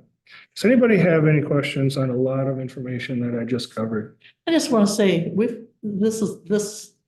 or I should say, you have come a long ways in putting this together, and thank you. A year ago, we were talking about getting involved in the airport, now we're involved in it, and now we're talking about all the big plans we have, it's great. I've had a lot of people help. I mean, internally, George has probably, we've talked about all of this stuff 100 times over. And Dennis McDonald at the airport, he has, Got a good team. he Thank spends you too, George. 3 or 4 days he comes in here. He'll work with Becky on how to submit sales tax reports to the state of Michigan, because we've never sold anything before that had sales tax. Right. So he's been instrumental in this, and also the city of Alma. They still help us out on stuff. Wonderful. If we have questions or. I I think everybody wants to see this thing be successful. I think so too. I mean, everybody wants to see it be successful. We didn't take this over to dump on it. We want to make the best we can. Absolutely. Okay, that being said, I'll make a motion that we go back into regular session. For one of the purposes is to pay the bills. Second, support. Motion by George, support by Tim to pay the bills. All those in favor, say aye. Okay, what do we got next? Do we have, Public comment? Public public comment. comment? I thought we were going in close We're session. gonna do that. Oh, yeah, Public, I yeah, don't know about that. we gotta go. No, we will not be making any decisions in closed session. Okay, It's just an- so, yeah, take public comments and then we can quit. There you go. We have to go off the. Yep, we'll close her down and Matthew can head home. Terry. Thank you, Matt. Well, all right, Tebow. Adjourn. Oh, no, we got closed session yet. Session. Well, I thought there'd be no decision. Hey, Terry. No, he has to do